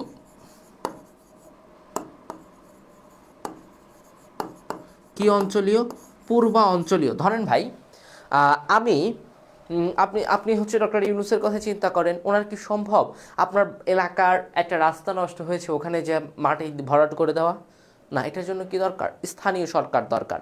পূর্বাঞ্চল, দক্ষিণ অঞ্চল, আপনার জেলা উপজেলার জন্য কি দরকার? স্থানীয় সরকার দরকার। তো এই উমাইয়া খলিফা ওয়ালিদ বিন মালিক যখন রাজা ছিলেন, তখন পূর্বাঞ্চলীয় শাসনকর্তা নিযুক্ত করে একজনকে, তার নাম হচ্ছে হাজ্জাজ বিন ইউসুফ। কি ভাইয়া? হাজ্জাজ বিন ইউসুফ। মনোযোগ দিয়ে শোনেন, এটা একটা ইতিহাস। কি ভাইয়া? হাজ্জাজ বিন ইউসুফকে কোথায় নিযুক্ত করে? পূর্বাঞ্চলের শাসনকর্তা নিযুক্ত করে। এই হাজ্জাজ বিন ইউসুফের একজন কি ছিল? জামাতা, মানে মেয়ের জামাই। তার নাম ছিল মোহাম্মদ বিন কাসিম। কি ছিল? মোহাম্মদ বিন কাসিম ছিল। কি ছিল? মোহাম্মদ বিন কাসিম ছিল। তার নাম কি ছিল? মোহাম্মদ বিন কাসিম। এই মোহাম্মদ বিন কাসিমকে 712 অব্দে সিন্ধু রাজা দাহিরের বিরুদ্ধে যুদ্ধে প্রেরণ করা হয়। দাহিরের বিরুদ্ধে কিসে প্রেরণ করা হয়? যুদ্ধে প্রেরণ করা হয়। এবং এই যুদ্ধে রাজা দাহিরের কি হয়? রাজা দাহিরের হচ্ছে পরাজয় ঘটে এবং আমাদের এই উপমহাদেশে ইসলামের সূচনা হয়। মানে আগে তো হিন্দুরা শাসন করত, বৌদ্ধরা শাসন করত, ইসলামের সূচনা হয় এই মোহাম্মদ বিন কাসিমের মাধ্যমে। তাহলে প্রশ্ন করেছে রাজা দাহিরকে পরাজিত করে কে? উত্তর কি হবে বলেন তো? এটার উত্তর কি হবে?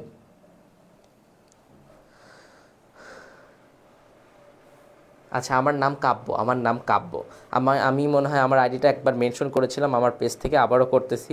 এই যে আমার আইডি জিকে ভাইয়া, এটা আমার পেজ, দেখেন আমি কমেন্ট করেছি, এবং নাগিব মাহফুজ কাব্য এটা আমার আইডি, এটা আমার নাম। তো ভাই তাহলে এটার উত্তর কি হবে? এটার উত্তর হবে মোহাম্মদ বিন কাসিম। এটার উত্তর কি হবে? মোহাম্মদ বিন কাসিম। ভাই আপনি ক্লাসটা শেয়ার করেন না, আরেকটা বার করবেন, ক্লাসটা শেয়ার করেন। পিডিএফটা আমি কোথায় দিব আপনাদের? কোন জায়গায় দিব বলেন? হ্যাঁ, আন্তর্জাতিক যদি আসে তাহলে উত্তর করতে হবে, নাকি আপনারা কান্নাকাটি করে চলে আসবেন? হ্যাঁ, ভালো রেজাল্ট হবে ইনশাল্লাহ। পরীক্ষায় আসলে কান্নাকাটি করে তো চলে আসবেন না ভাই। আমি আবারও বলতেছি, কান্নাকাটি করে চলে আসবেন না। পরীক্ষায় আসলে কি উত্তর করে আসবেন। তো ভাই এই যদি আন্তর্জাতিক, বাংলাদেশ সব কিছু নিয়ে আলোচনা করবো আজকের ক্লাসে, যদি শেষ পর্যন্ত মনোযোগ নিয়ে আমাদের সাথে থাকতে পারেন। ওকে, পরবর্তী প্রশ্ন, কে ভারতের মূল্য নিয়ন্ত্রণ ব্যবস্থা করে? মূল্য নিয়ন্ত্রণ ব্যবস্থা, এগুলো তো সব ইতিহাসের প্রশ্ন, এগুলো থেকে প্রচুর প্রশ্ন আসবে। কেমন আসবে? প্রচুর প্রশ্ন আসবে। আমাকে একটু জানাবেন যে কে কে ক্লাসটা শেয়ার দিয়েছেন, একটু কষ্ট করে হলেও জানাবেন।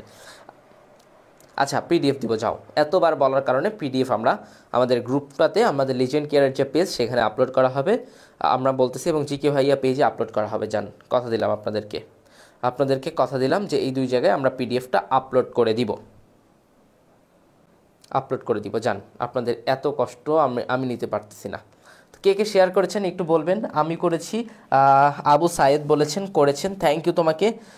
যারা যারা ক্লাসটা শেয়ার করেছেন একটু জাস্ট ভাইয়াকে জানাবেন যে কাব্য ভাই আমরা আপনার ক্লাসটা শেয়ার করেছি। চমৎকার একটা ব্যাপার, এটা আমি মন থেকে খুশি হব। আমি আমার অন্তঃস্থল থেকে একটা ধন্যবাদ দিব, এতটুকুই। ওকে, শেয়ার ডান। এই যে পাপ্পুল করিম মিম করেছে, তৌহিদ ইসলাম করেছে, ওকে ধন্যবাদ ভাইয়া। নাইমা করেছে, আমি নুসরাত ঐশী আমিও করেছি। বাহ, চমৎকার, অনেক স্টুডেন্ট করেছে আমার কথা রেখেছে, অনেক পোলাপান আমার কথা রেখেছে। ওকে, অনেক পোলাপান আমাদের কথা রেখেছে। কোথায় আসি যে, ওকে একটা সেকেন্ড, আমরা ক্লাসটা আমরা একটু আমাদের পেজটাতে যাব, লিজেন্ড কেয়ারের পেজটাতে যাওয়ার চেষ্টা করতেছি।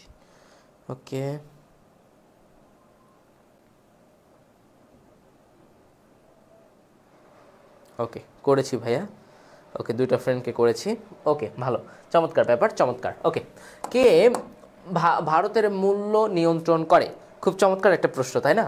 কে ভারতের মূল্য নিয়ন্ত্রণ করে? এটা উত্তর হবে আলাউদ্দিন খলজি। ওকে, শুধু উত্তর দিয়ে চলে যাব না, আমি সেই জন্য আপনাদের ক্লাস নিতে আসিনি, আমি আসছি আপনাদেরকে শেখাতে, আপনাদেরকে হেল্প করতে। আলাউদ্দিন খলজি কে করে?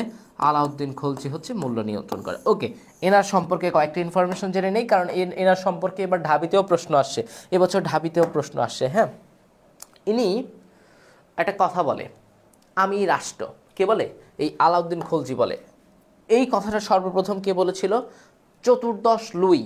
রাজা চতুর্দশ লুই বলেছিল এই কথাটা, চতুর্দশ লুই বলেছিল একটা কথা যে আমি রাষ্ট্র। কি বলেছিল? আমি রাষ্ট্র, মানে কে রাষ্ট্র? আমি রাষ্ট্র। সেম কথাটা, এই সেম কথাটা কে বলে? আলাউদ্দিন খলজি বলে যে আমি রাষ্ট্র। আপনাকে পরীক্ষায় যদি প্রশ্ন আসে আমি রাষ্ট্র কথাটা কে বলেছেন? আলাউদ্দিন খলজি বলেছেন। যদি না থাকে কে থাকবে? চতুর্দশ লুই বলেছেন। এই আলাউদ্দিন খলজি কি করে? যে মূল্য ব্যবস্থা, যে সব কিছুর দাম নিয়ন্ত্রণ করে দেয়, চালের দাম ডালের দাম কমিয়ে দেয় এবং দাম বেড়ে যায়। যেমন 2 টাকার বেশি, 2 টাকার কেজি, 2 টাকা কেজি চাল এর বেশি যে বিক্রি করবে তার শাস্তি হবে। এটা কি করে? আলাউদ্দিন খলজি করে। ইনি মুসলমানদের মধ্যে প্রথম শাসক যিনি দাক্ষিণাত্য জয় করে মুসলমানদের মধ্যে প্রথম মুসলিম শাসক হিসাবে। তাহলে এইটার উত্তর কি হবে? এটার উত্তর হবে আলাউদ্দিন খলজি। কে উত্তর হবে? আলাউদ্দিন খলজি, যিনি কি করে? আমি রাষ্ট্র। কি বলে? আন্তর্জাতিক ভাই আমি করেছি শেয়ার, থ্যাংক ইউ তোমাকে তারেক রহমান ভাই। আবারও বলতেছি যদি আসে আমরা যেন উত্তর করতে পারি, সেই জন্য আজকের এই ক্লাস। বাংলাদেশ আন্তর্জাতিক এবং সাম্প্রতিক সব কিছুই পড়াবো, যদি মনোযোগ দিয়ে থাকেন। হ্যাঁ, কষ্ট হচ্ছে মনে হয় ক্লাসে থাকতে, কমেন্ট করতে হচ্ছে, রিয়্যাক্ট দিতে হচ্ছে, শেয়ার দিতে হচ্ছে, ভাইয়াকে হেল্প করতে হচ্ছে, বাট আমি আবারও বলতেছি এই ক্লাস থেকে আপনারা যতটুকু লাভবান হবেন সেটা অকল্পনীয়। এবং আপনারা সবাই একটা করে রিয়্যাক্ট দিবেন ক্লাসটাতে। হ্যাঁ, একটু কষ্ট করে রিয়্যাক্ট দেন ভাইয়ার ক্লাসটাতে, ভাইয়া একটু খুশি হোক, ভাইয়া খুশি মনে আপনাদেরকে পড়াক। হ্যাঁ, এটার উত্তর কি হবে? এটার উত্তর কি হবে? সবাই বলেন তো, এটার উত্তর কি হবে? আলাউদ্দিন খলজি। ওকে, পরবর্তী প্রশ্ন, খুবই গুরুত্বপূর্ণ প্রশ্ন, ঢাবিতে আসছে, এবছর আসছে। শাহ-ই বাঙ্গালা আপনাদের আসতে পারে। শাহী বাংলা এই নামে পরিচিত কে? এই নামে পরিচিত কে বলেন তো? শাহী বাংলা নামে পরিচিত কে? আচ্ছা আচ্ছা, উত্তর করতে থাকেন আপনারা। হ্যাঁ, ওকে, এই নামে পরিচিত কে? আচ্ছা, এই নামে পরিচিত শামসুদ্দিন ইলিয়াস শাহ। কে ভাইয়া? শামসুদ্দিন ইলিয়াস শাহ। তাহলে উত্তর কোনটা হবে? আপনারা তো জানেনই, শামসুদ্দিন ইলিয়াস শাহ। ইনি একজন কি শাসক ছিল? স্বাধীন সুলতানি শাসক ছিল। কি শাসক ছিল? স্বাধীন সুলতানি শাসক ছিল। একটু মনোযোগ দিয়ে, স্বাধীন সুলতানি শাসক ছিল। কি শাসক ছিল? স্বাধীন সুলতানি শাসক ছিল হচ্ছে এই শামসুদ্দিন ইলিয়াস শাহ। কি শাসক ছিল? এনার সময় সর্বপ্রথম বাঙালিদের জাতি হিসাবে আত্মপ্রকাশ ঘটে। কার সময়? শামসুদ্দিন ইলিয়াস শাহের সময় বাঙালিরা প্রথম জাতি হিসাবে আত্মপ্রকাশ করে। কবে আত্মপ্রকাশ করে? এই শামসুদ্দিন ইলিয়াস শাহের সময়। কি হয়? বাঙালিরা প্রথম আত্মপ্রকাশ করে কার সময়? এই শামসুদ্দিন ইলিয়াস শাহের সময়। কি হিসাবে? জাতি হিসাবে আত্মপ্রকাশ করে। এই জন্য এই শামসুদ্দিন ইলিয়াস শাহকে বলা হয় শাহ-ই বাঙ্গালা। কি বলা হয়? শাহ-ই বাঙ্গালা বলা হয়। কি বলা হয়? শাহী বাংলা বলা হয়। কেন বলা হয়? যে এনার সময় বাঙালিরা প্রথম জাতি হিসাবে আত্মপ্রকাশ ঘটে। কয় নাম্বার চলে গেল? আনলিমিটেড প্রশ্ন আছে, কয় নাম্বার দিয়ে কী করবেন? শুধু হা হয়ে দেখতেছি। তাহলে ভাই এইটার উত্তর বুঝছেন? শাহী বাংলা নামে পরিচিত শামসুদ্দিন ইলিয়াস শাহ। কেন পরিচিত?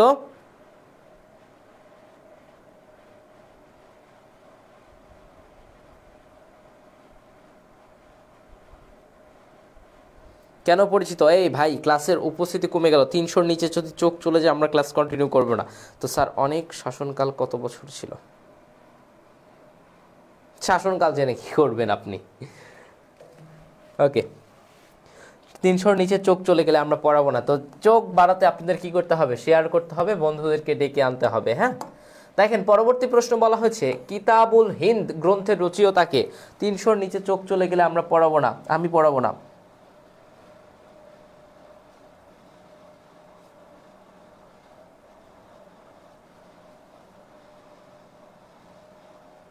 ওকে, থ্যাংক ইউ ভাই। ইম্পর্টেন্ট পড়ান প্লিজ। ওকে, ইম্পর্টেন্টই পড়াচ্ছি। কিতাবুল হিন্দ গ্রন্থের রচয়িতাকে বলেন তো, কিতাবুল হিন্দ গ্রন্থের রচয়িতাকে? কিতাবুল হিন্দ, দেখেন এরকম আরেকটা প্রশ্ন আসতে পারে, হ্যাঁ, কিতাবুল রেহেলা কি ভাইয়া? কিতাবুল রেহেলাও আসতে পারে, কিতাবুল রেহেলা।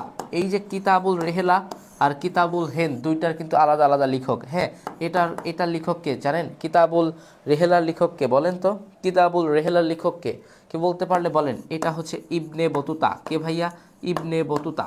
ইবনে বতুতা হচ্ছে কিতাবুল রেহেলা, আর কিতাবুল হিন্দকে আল বিরুনি, এটা একটা আরবি বই। কে ভাইয়া? এটার উত্তর হবে আল বিরুনি। সবাই একটু বলেন এটার উত্তর কি হবে? আল বিরুনি। কি হবে? আল বিরুনি। ইবনে সিনা যারা বলতেছেন ভুল বলতেছেন। কিতাবুল হিন্দ, কিতাবুল হিন্দ হচ্ছে আল বিরুনি, কিতাবুল রেহেলা হচ্ছে ইবনে বতুতা। একটু মনে রাখবেন, কিতাবুল হিন্দ, কিতাবুল হিন্দ হচ্ছে আল বিরুনি, কিতাবুল রেহেলা হচ্ছে ইবনে বতুতা। মনে থাকবে আপনাদের? ইবনে সিনা না। যারা ভুল উত্তর করেছেন সঠিক উত্তর করেন, ঝটপট সঠিক উত্তর করেন, আদারওয়াইজ মায়ের একটাও মাটিতে পড়বে না। এই ক্লাসটা শেয়ার না দিলে কিন্তু হচ্ছে না। 300 জনের নিচে চলে আসলে আমরা ক্লাস নিব না। বারবার বলতেছি 300 জনের নিচে আসলে আমরা ক্লাস কন্টিনিউ করব না।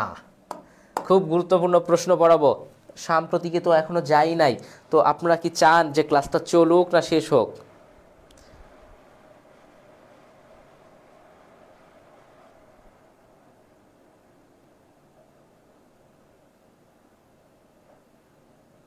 আপনারা কি চান যে ক্লাসটা চলুক?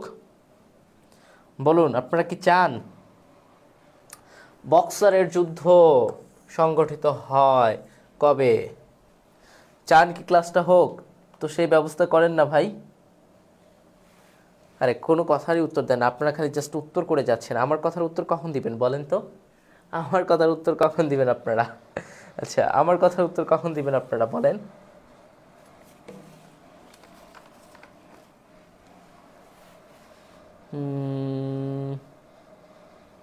ওকে, আমার কথার উত্তর দেওয়ার সময় নেই, আমি বুঝতে পারছি। এই যে চমৎকার, আপনারা খুবই মনোযোগী স্টুডেন্ট, হ্যাঁ। ওকে, একটু মনোযোগ দেন। আচ্ছা, মীর জাফর নাম শুনেছেন? সিরাজউদ্দৌলা পতনের পরে এই মীর জাফর ক্ষমতাটা দেয় তার জামাতাকে। কাকে? জামাতা। সিরাজউদ্দৌলাকে মেরে ফেলেছিল, কিন্তু মীর জাফরেরও কিন্তু ছিল। এই মীর জাফরের জামাতার নাম ছিল মীর কাসিম। কি ছিল ভাইয়া? মীর কাসিম। এই মীর কাসিমও একজন দেশপ্রেমী মানুষ ছিল। কি মানুষ? দেশপ্রেমী মানুষ ছিল। ইনিও এই যে উপমহাদেশে যে ইংরেজরা ছিল, ইংরেজদের সাথে বিভিন্ন সময় ইংরেজদের পতনের চেষ্টা করে। তো এর কারণে একটা যুদ্ধ হয় 1764 সালে। কত সালে? 1764 সালে বক্সারে একটা যুদ্ধ হয়, এটাকে বলা হয় বক্সারের যুদ্ধ। এবং এই যুদ্ধে মীর কাসিমের কি হয়? মীর কাসিমের পতন হয়। কত সালে? বক্সারের যুদ্ধ। বক্সারের যুদ্ধটা হয় কার সাথে? মীর কাসিমের সাথে। কার? ইংরেজদের হয়। ইংরেজদের হয়, এবং ইংরেজরা এই যুদ্ধে জিতে যায়, এবং ইংরেজরা উপমহাদেশে নিশ্চিতভাবে প্রতিষ্ঠা লাভ করে। এই মীর কাসিমকে পরাজিত করার মাধ্যমে ইংরেজরা আমাদের এই উপমহাদেশে একদম স্থায়ীভাবে প্রতিষ্ঠা লাভ করে। এর আগে জাস্ট সূচনা ঘটেছিল। সূচনা আর প্রতিষ্ঠা দুইটা কিন্তু আলাদা জিনিস। সূচনা আর প্রতিষ্ঠা, স্থায়ীভাবে প্রতিষ্ঠা। সূচনা মানে কি? সূচনা মানে শুরু হয়েছিল। কার পরে শুরু হয়েছিল? হচ্ছে যখন সিরাজউদ্দৌলাকে পতন হয়, সিরাজউদ্দৌলার পতনের পরে ইংরেজদের মাত্র সূচনা হয়েছিল। আর মীর কাসিমের পতনের ফলে কি হয়? মীর কাসিমের পতনের ফলে এটা প্রতিষ্ঠিত হয়।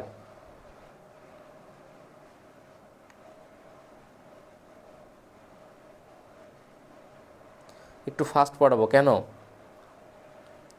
কেন ফাস্ট পড়াবো বলেন? আমাদের চোখ কিন্তু 200-র নিচে, মানে 300-র নিচে চলে আসছে। আমরা কি আর ক্লাসটা কন্টিনিউ করব? আপনাদের একটু রেসপন্স পাইলে কন্টিনিউ করব, আদারওয়াইজ আমরা শেষ করে দিব।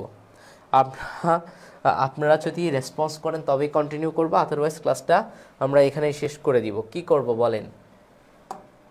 জিজিয়া কি? জিজিয়া কি বলেন? কি চান? যে ক্লাসটা চলবে? বলেন না, ক্লাসটা চলবে কি না একটু বলেন, কারণ আমরা 300-র নিচে চোখ আসলে আমরা কথা দিয়েছিলাম যে ক্লাসটা কন্টিনিউ করব না। জি হ্যাঁ করেন, ওকে। কি প্রশ্ন করেছেন? আমি বলছি যে আমার পেজে কিংবা যে কোনো জায়গায় করেন, জিকে ভাইয়াতে করেন, আমি উত্তর করব। জিজিয়া কি? হ্যাঁ, জিজিয়া কি? তো জিজিয়াটা আসলে কি? জিজিয়া হচ্ছে যখন সম্রাট আকবরের নাম শুনেছেন? কার নাম? সম্রাট আকবর এর নাম শুনেছেন? এই সম্রাট আকবর মাত্র ১৩ বছর বয়সে ক্ষমতায় বসে। কত বছর বয়সে? ১৩ বছর বয়সে ক্ষমতায় বসে। ইনি কি? ইনি একজন মুঘল শাসক, তাই না ভাই? ইনি একজন কি ভাই? মুঘল শাসক। এই সম্রাট আকবর মাত্র ১৩ বছর বয়সে কি বসে? ক্ষমতায় বসে। ইনি কি করে? ইনি দুইটা কর রহিত করে। একটা হচ্ছে তীর্থ কর ও জিজিয়া কর। জিজিয়া কর কি করে? রহিত করে। রহিত মানে কি? বন্ধ করে। জিজিয়া করটা আসলে কি? এটা হচ্ছে অমুসলিমদের উপর এই করটা ধার্য করা হতো। কাদের উপর? অমুসলিমদের উপর। কাদের উপর এই কর ধার্য করা হতো? অমুসলিমদের উপর এই কর ধার্য করা হতো। কি কাদের উপর? অমুসলিমদের উপর এই জিজিয়া করটা ধার্য করা হতো। এই সম্রাট আকবর একটা ধর্মের প্রবর্তন করেন, জানেন? দ্বীন-ই ইলাহি ধর্ম। কি ভাইয়া? দ্বীন-ই ইলাহি ধর্মের প্রবর্তক। বাট এই ধর্মটা, দ্বীন-ই ইলাহি ধর্মটা মাত্র 18 জন গ্রহণ করে। কতজন গ্রহণ করে? মাত্র 18 জন গ্রহণ করে। কতজন গ্রহণ করে? মাত্র 18 জন গ্রহণ করে। এই ধর্ম, এটা আসলে কি কর বলেন তো? এটা আসলে হচ্ছে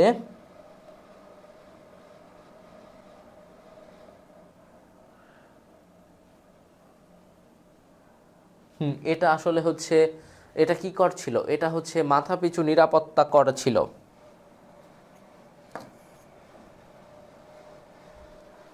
ওকে,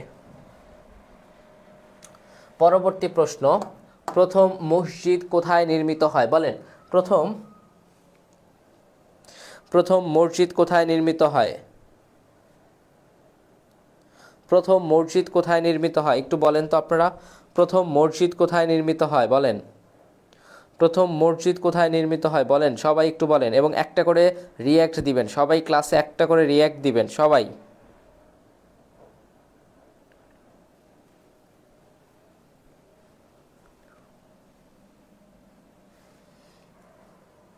নাম্বার 22, এই প্রশ্নের নাম্বার 22, এই প্রশ্নের উত্তর করেন। বলা হয়েছে প্রথম মসজিদ কোথায় নির্মিত হয় বলেন? প্রথম মসজিদ কোথায় নির্মিত হয়? মদিনায়। প্রথম মসজিদটার নাম কি ছিল? কুবা মসজিদ। কোন মসজিদ? কুবা। এই কুবা নির্মিত হয় কোথায়? মদিনায় নির্মিত হয়। কোথায় নির্মিত হয়? মদিনায় নির্মিত হয়। কুবা কোথায় নির্মিত হয়?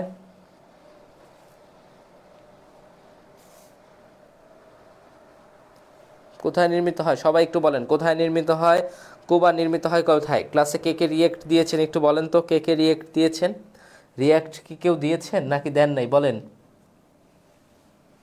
মদিনায়। মসজিদটার নাম কি? কুবা মসজিদ। মসজিদটার নাম, মসজিদের নাম কি? কুবা মসজিদ। মসজিদের নাম কি? কুবা মসজিদ।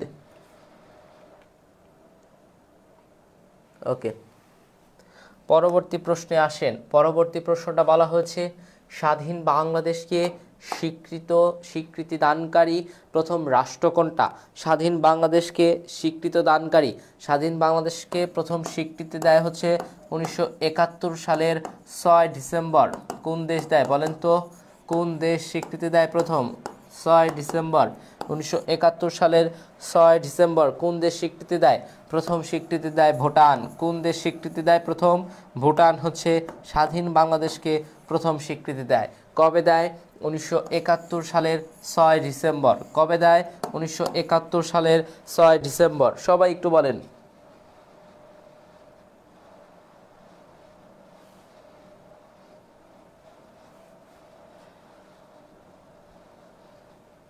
কবে ভাইয়া? 1971 সালের 6 ডিসেম্বর। কে দেয়? ভুটান দেয়। কে দেয় বলেন তো? ভুটান দেয়। সবাই বলেন, কে দেয়? ভুটান দেয়। ওকে, পরের প্রশ্ন আসেন, বলা হয়েছে আমাদের দেশের সংবিধানে যে সংশোধনী দ্বারা তত্ত্বাবধায়ক সরকার বাতিল করা হয়, আমি কিন্তু কিছুক্ষণ আগে পড়িয়েছিলাম খালেদা জিয়ার SSC, এটা হচ্ছে 13 নাম্বার, তাই না? এটা 13 নাম্বার। কেয়ারটেকার গভর্নমেন্ট চালু, সিতে কি কেয়ারটেকার গভর্নমেন্ট চালু, কেয়ারটেকার গভর্নমেন্ট চালু, কেয়ারটেকার গভর্নমেন্ট চালু করা হয় কোন সংশোধনীর মাধ্যমে? চালু হয় হচ্ছে 13 নম্বরের মাধ্যমে, 13 নাম্বার। এবং পরবর্তীতে 15 নাম্বার সংশোধনী, এটা কে করে? শেখ হাসিনা করে। কে করে? শেখ হাসিনা করে। শেখ হাসিনা এটা কি করে? এই কেয়ারটেকার গভর্নমেন্ট, কেয়ারটেকারের বাংলা কি? তত্ত্বাবধায়ক সরকার। কেয়ারটেকার গভর্নমেন্ট কি করে? বাতিল করে।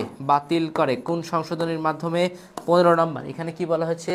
বাতিল করা হয় কোন সংশোধনীর মাধ্যমে? তাহলে উত্তর কি হবে এটার? উত্তর এটার কি হবে বলেন তো? এটার উত্তর কি হবে? এটার উত্তর কি হবে?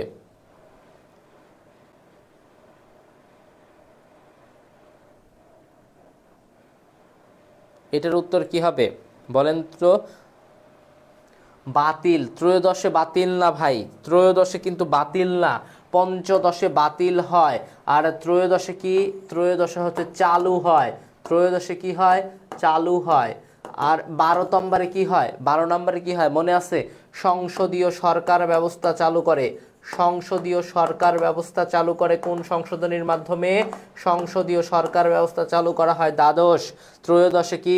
কেয়ারটেকার চালু। পঞ্চদশে কি? কেয়ারটেকার বাতিল করা হয়। মনে থাকবে? অ্যান্সার 15। মনে থাকবে কিনা সবাই বলেন, মনে থাকবে কিনা? এই সবার কি মনে থাকবে?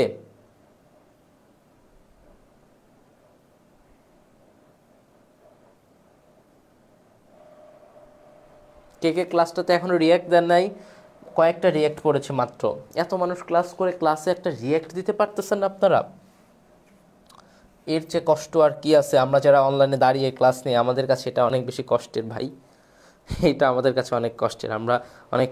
আমরা দাঁড়িয়ে ক্যামেরার সামনে অনর্গল কথা বলতে থাকি, ফ্রি। আপনাদের কোনো পেমেন্টও করতে হয় না ফ্রি ক্লাসগুলো করতে গেলে।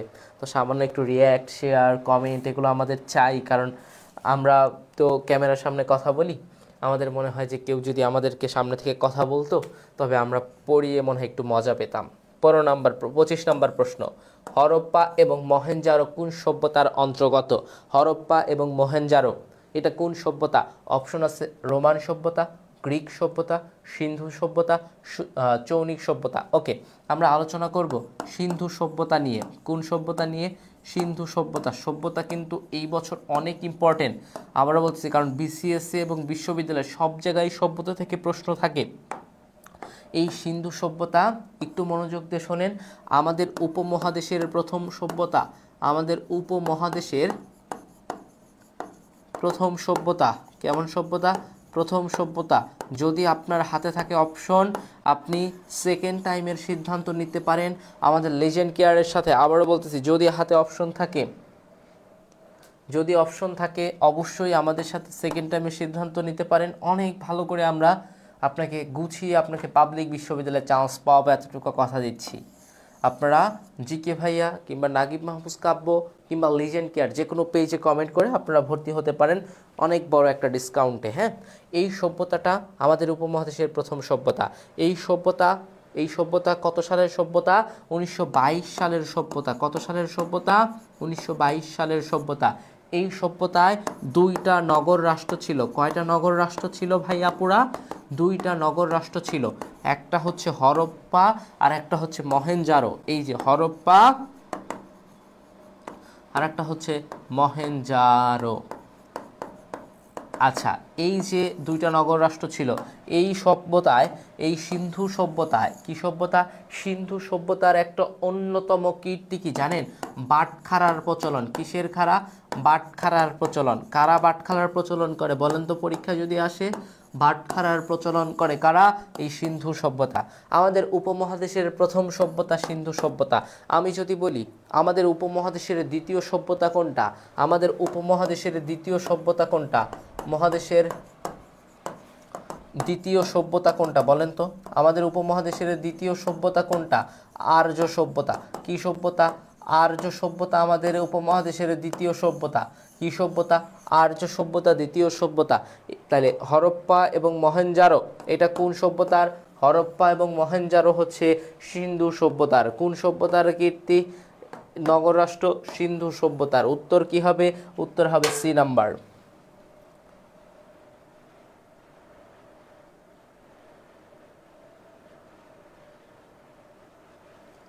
ক্লাস আপনারা যদি, আপনাদের পরীক্ষা কবে, পরীক্ষার ডেটটা কবে একটু বলবেন, তাহলে আমরা বলতে পারবো যে আপনাদের আর কয়টা ক্লাস নিতে পারবো আমরা।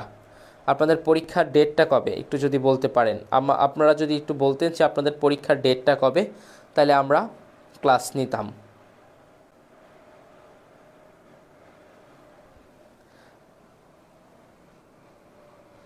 31 মার্চ, মে। তো আপনাদের হাতে সময় আছে এখনও কয়েকটা দিন। হ্যাঁ, আমরা আর একটা ক্লাস নিতেই পারি, আমরা আর একটা ক্লাস আপনাদের নিতেই পারি। হ্যাঁ, আমরা আর একটা ক্লাস আপনাদের নিতেই পারি, সমস্যা নেই। যদি আপনাদের রেসপন্স থাকে তাহলে আমরা নিব।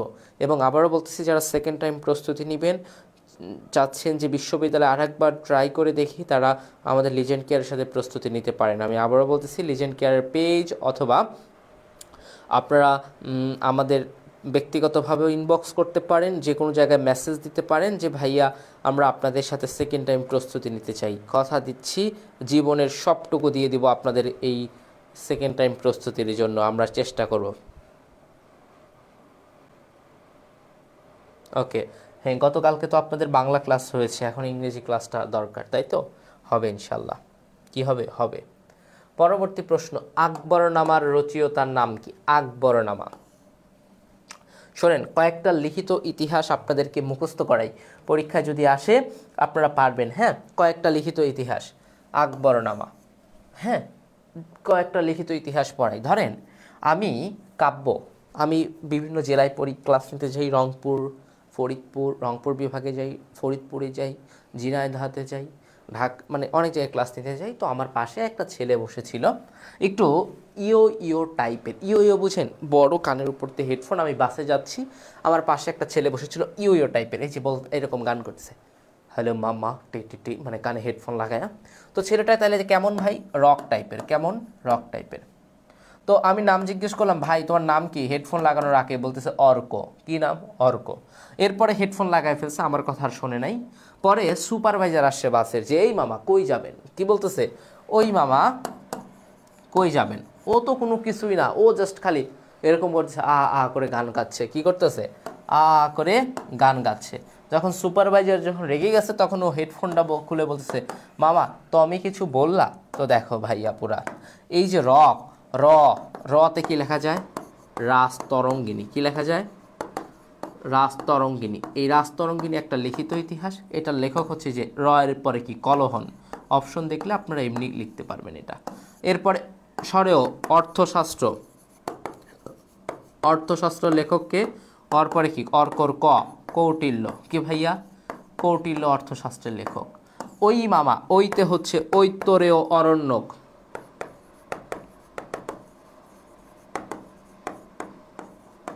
তারপরে মামা দেখি মহিদাস, এটা লেখককে? মহিদাস। আমারও মনে থাকতো না, এই ঘটনার পরে আমার নিয়মিত মনে থাকে। এই যে আতে হচ্ছে আকবর নামা, এইটাই তো চাচ্ছে, তাই না? এরপরে কি আবার আতে লেখা যায় হচ্ছে আবুল ফজল। তাহলে আকবর নামা কার লেখা? আবুল ফজলের লেখা। তুমি কিছু বললা, তমেতে লেখা যায় তবকাতি নাসিরি। কি লেখা যায়? তবকাতি নাসিরি। তবকাতি নাসিরির লেখককে? মিতে লেখা যায় মিনহাজুস সিরাজ। কি লেখা যায়? মিনহাজুস সিরাজ লেখা যায়। এই হচ্ছে লিখিত ইতিহাস। তাহলে র রাজতরঙ্গিনী, ক কলহন, অ অর্থশাস্ত্র, ক কৌটিল্য, ওই ঐতরেয় অরণ্যক, ম মহিদাস, আকবরনামা আবুল ফজল, তবকাতি নাসিরি, মিনহাজুস সিরাজ। মনে থাকবে? তাহলে এটার উত্তর কি হবে সবাই বলেন তো? আমি জাহাঙ্গীরনগর বিশ্ববিদ্যালয়ের স্টুডেন্ট, এখনও অনার্স শেষ করি নাই। আমি ছোট মানুষ, বাচ্চা মানুষ, আমি 4th ইয়ারে পড়ি, আমি এখনও অনার্স শেষ করি নাই ভাইয়া পুরা।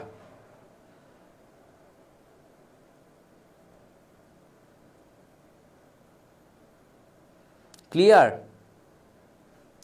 এই ক্লিয়ার কিনা একটু জানান না ভাই, না হলে আমরা কেমনে পড়াবো, জানান।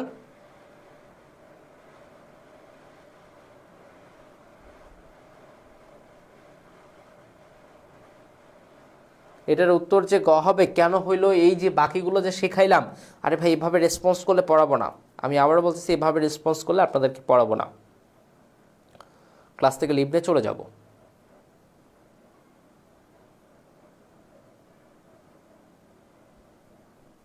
সবাই ক্লিয়ার কিনা একটু ঝটপট বলবেন যে ভাইয়া ক্লিয়ার হয়েছি।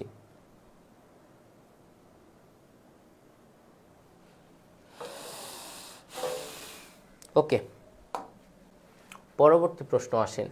চিরস্থায়ী বন্দোবস্ত প্রবর্তন করেন কে? এই যে এটা কিন্তু কিছুক্ষণ আগে পড়িয়েছিলাম, চিরস্থায়ী বন্দোবস্ত 1793 সালের গল্প পড়িয়েছিলাম, 1793 সালে পড়িয়েছিলাম, 1793 সালের 22শে মার্চের কথা বলেছিলাম, মনে আছে? চিরস্থায়ী বন্দোবস্ত 1793 সালের 22শে মার্চের কথা বলেছিলাম, 1793 সালের প্রথম দিকে পড়িয়েছিলাম এই প্রশ্নটা। দেখেন 22শে মার্চ কে করে? Lord Cornwallis. কে করে? Lord Cornwallis. আছে না উত্তর? উত্তর হবে কি? উত্তর হবে বি। উত্তর কি হবে? উত্তর হবে বি। আমি সেকেন্ড টাইম দিতে চাচ্ছি। ওকে, আশফিয়া, তুমি আমাকে আমার আইডিতে, আমি তোমাকে আমার আইডি দিয়ে এখন কমেন্ট করতেছি, তুমি তোমার আমার আইডিতে তুমি নক করতে পারো লিজেন্ড কেয়ারে, তুমি আজকের মধ্যে তুমি ভর্তি হতে পারবা এবং সবচেয়ে ভালো ডিসকাউন্টে তোমাকে ভর্তি করা হবে। তুমি তোমাদের আইডি লিঙ্কটা আমি দিয়ে দিচ্ছি, আইডি লিঙ্কটা দিয়ে দিচ্ছি। দেখো কাব্য ভাইয়া লিখলাম, এটা হচ্ছে আমার আইডি। দেখো নাকিব মাহফুজ কাব্য, এটা আমার আইডি। তোমরা এখানে নক করবা যারা সেকেন্ড টাইম দিতে চাচ্ছ, তোমাদের সবচেয়ে ভালো ডিসকাউন্টে তোমাদের ভর্তি করা হবে।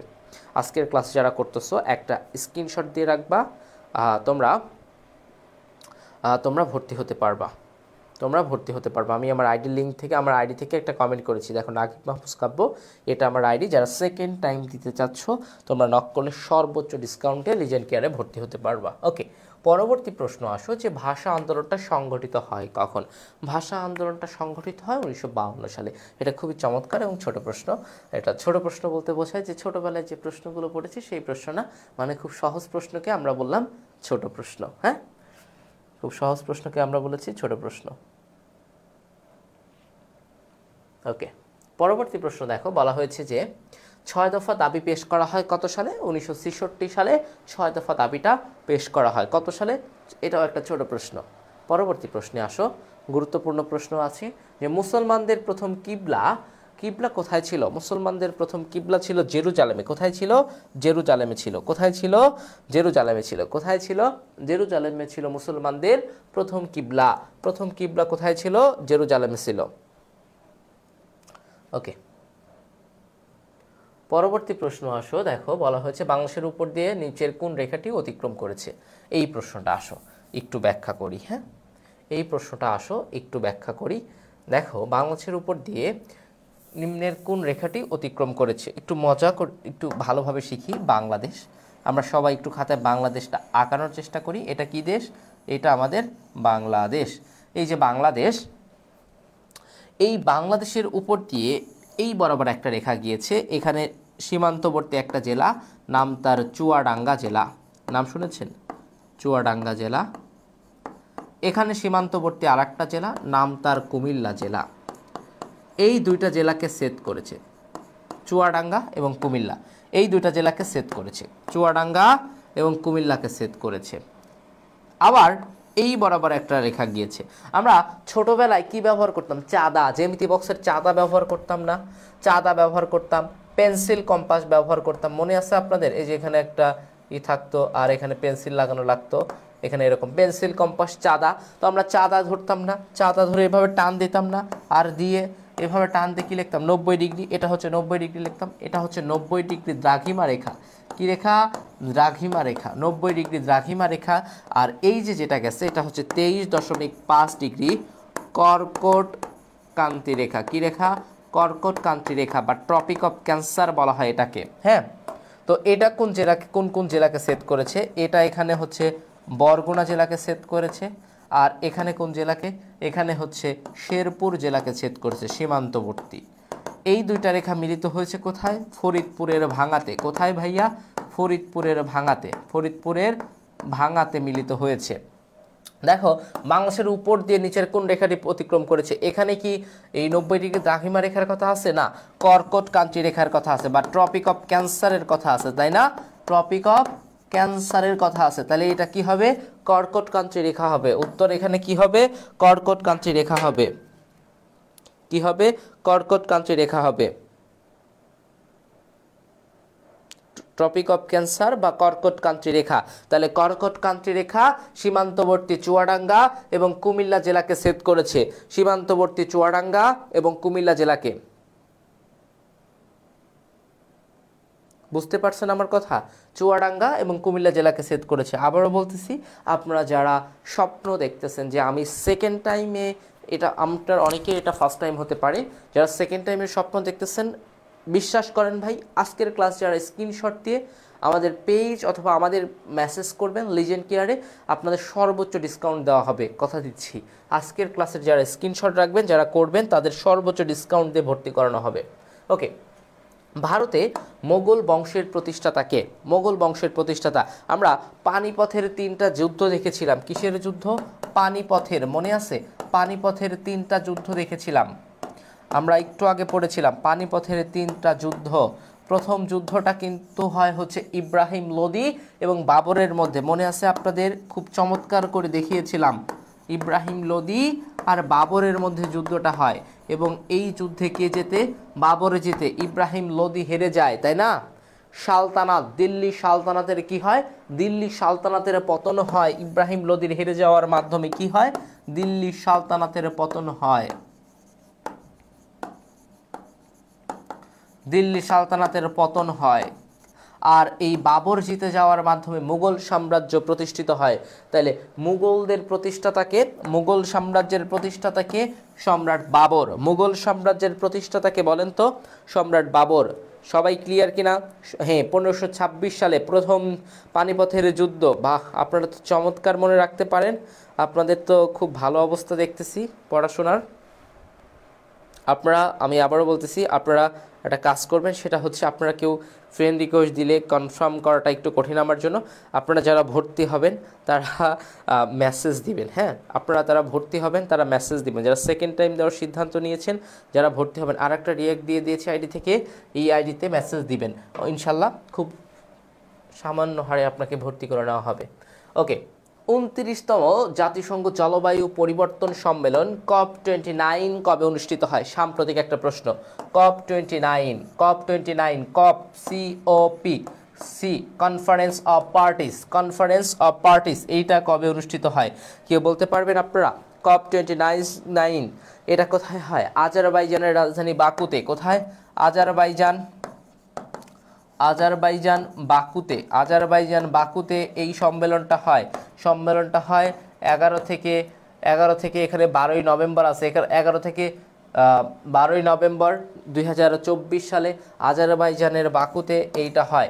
এরপরে COP30, মানে এই যে 2025 সালে যেটা হবে এটা হচ্ছে COP30, এটা হবে বেলেম। বেলেম কোথায়?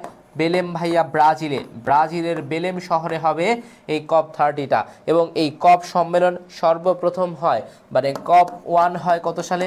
COP1 হয় 1995 সালে। কত সালে হয়? 1995 সালে COP1 হয়। এটা হয়, এটা কোথায় হয়? এটা হয় জার্মানির বার্লিনে। বার্লিন শহর কোথায়? বার্লিন শহর কোথায়? বার্লিন শহর জার্মানিতে হয়। এটা মনে থাকবে, এগুলা কি মনে থাকবে? সাম্প্রতিক নিয়ে অনেকক্ষণ ধরে বলতেছিলেন, এটার উত্তর কি হবে? নভেম্বর। এটা হবে নভেম্বর 2024। কি হবে?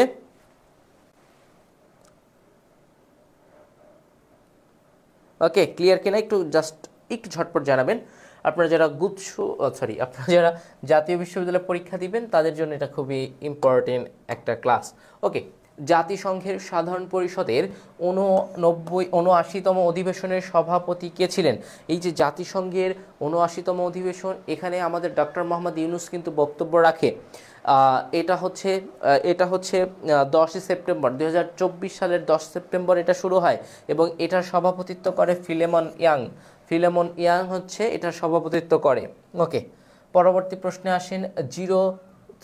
জিরো তত্ত্ব, এখানে ভুল বলা হয়েছে প্রশ্নটা, এখানে উত্তর হবে 30। কত জিরো? 30। 30 তত্ত্বের প্রবর্তককে, 30 তত্ত্বের প্রবর্তককে, এটা আমাদের ডক্টর মোহাম্মদ ইউনুস। 30 তিনটা শূন্যের প্রবর্তক, ইনি 30 তত্ত্ব। জিরো আনএমপ্লয়মেন্ট, জিরো কার্বন নিঃসরণ, জিরো আরটা কি ছিল একটু বলেন তো, যে 30, এই 30 তিনটা জিরো কি কি একটু বলেন তো আপনারা, আপনারা যারা ক্লাসে যুক্ত আছেন আপনারা বলেন 30 এই তিনটা জিরো কি কি? এই তিনটা জিরো কি কি একটু বলেন। 30 তিনটা জিরো আপনাদের মনে আছে কি? একটু মনে থাকলে একটু উত্তর করেন। 30 তিনটা জিরো দ্বারা কি কি বোঝায়?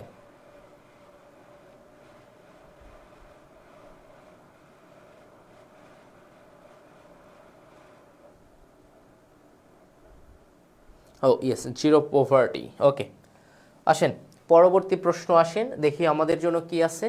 সামাজিক ব্যবসা ধারণার প্রবক্তাকে, সামাজিক ব্যবসা ধারণার প্রবক্তাকে, এটাও ডক্টর মোহাম্মদ ইউনুস, এটাও কে? ডক্টর মোহাম্মদ ইউনুস। এত বিস্তারিত আর দরকার নাই। পরবর্তী আসেন, পুলিশ প্রশাসন সংস্কার কমিশনের প্রধানকে। 5 আগস্ট পরবর্তী সর্বমোট 11টা সংস্কার কমিশন গঠন করা হয়। কয়টা? 11টা সংস্কার কমিশন গঠন করা হয়। এই 11টা সংস্কার কমিশনের একটা হচ্ছে পুলিশ, একটা হচ্ছে সংবিধান সংস্কার কমিশন। সংবিধান সংস্কার কমিশন, এখান থেকে প্রশ্ন মাঝে মাঝে আসে, সংবিধান সংস্কার কমিশনের প্রধানকে, কমিশনের প্রধানকে। সংবিধান সংস্কার কমিশনের প্রধান হচ্ছে অধ্যাপক আলী রিয়াজ। কে ভাইয়া? অধ্যাপক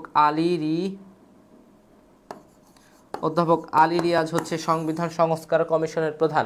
এখানে প্রশ্ন করেছি পুলিশ প্রশাসন সংস্কার কমিশনের প্রধানকে, পুলিশ প্রশাসন সংস্কার কমিশনের প্রধানকে একটু বলেন। পুলিশ প্রশাসন সংস্কার কমিশনের প্রধানকে, যারা যারা প্রশ্নটার উত্তর জানেন একটু করবেন। পুলিশ প্রশাসন সংস্কার কমিশনের প্রধানকে, পুলিশ প্রশাসন সংস্কার কমিশনের প্রধানকে। আবারও বলছি, যারা যারা জানেন ঝটপট উত্তর করে ফেলবেন। কেমন উত্তর করবেন? ঝটপট উত্তর করবেন।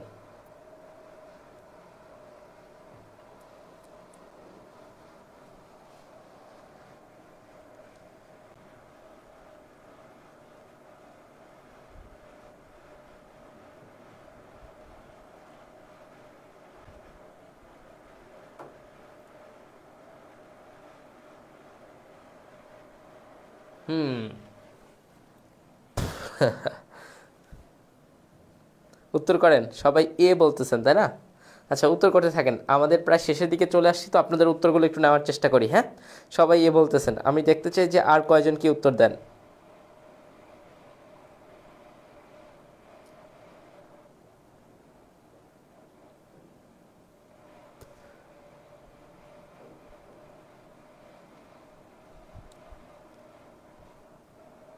এটার উত্তর হবে হচ্ছে সফর রাজ হোসেন। সফর রাজ হোসেন উত্তর হবে, সফর রাজ হোসেন উত্তর হবে। হ্যাঁ, ওকে।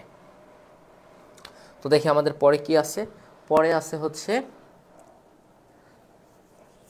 আচ্ছা প্রশ্নটা, বৈষম্য বিরোধী ছাত্র আন্দোলনের প্রথম শহীদ আবু সাইদকে নিয়ে অঙ্কিত চিত্রকর্ম উন্নত মামসী, তাহলে কাকে নিয়ে অঙ্কিত? আবু সাইদকে নিয়ে অঙ্কিত। নাম কি চিত্রকর্মটার? উন্নত মামসীর। এইটার চিত্রকরকে, এইটা কে আঁকায়? এটার শিল্পীকে বলেন, এইটার শিল্পীকে একটু কাইন্ডলি জানান। এটার শিল্পীকে, এইটার শিল্পীকে একটু বলেন তো, এইটার শিল্পীকে। স্যার কেমন আছেন? রাইহান ইসলাম, জি ভালো আছি। এইটার শিল্পীকে একটু বলেন, এইটার শিল্পীকে।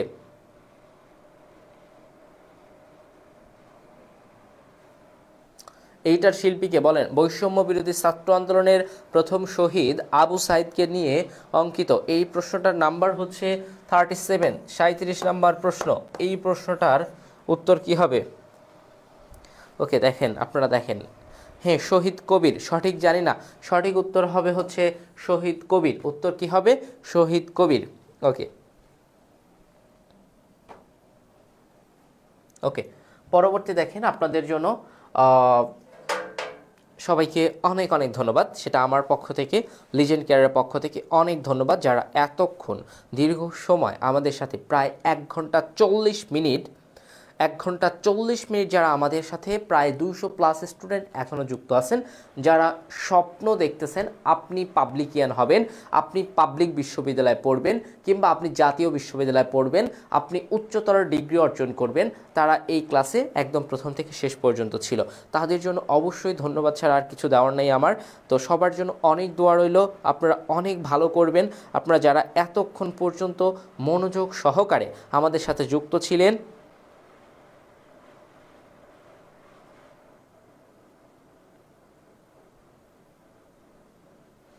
তাদের জন্য অনেক অনেক ধন্যবাদ।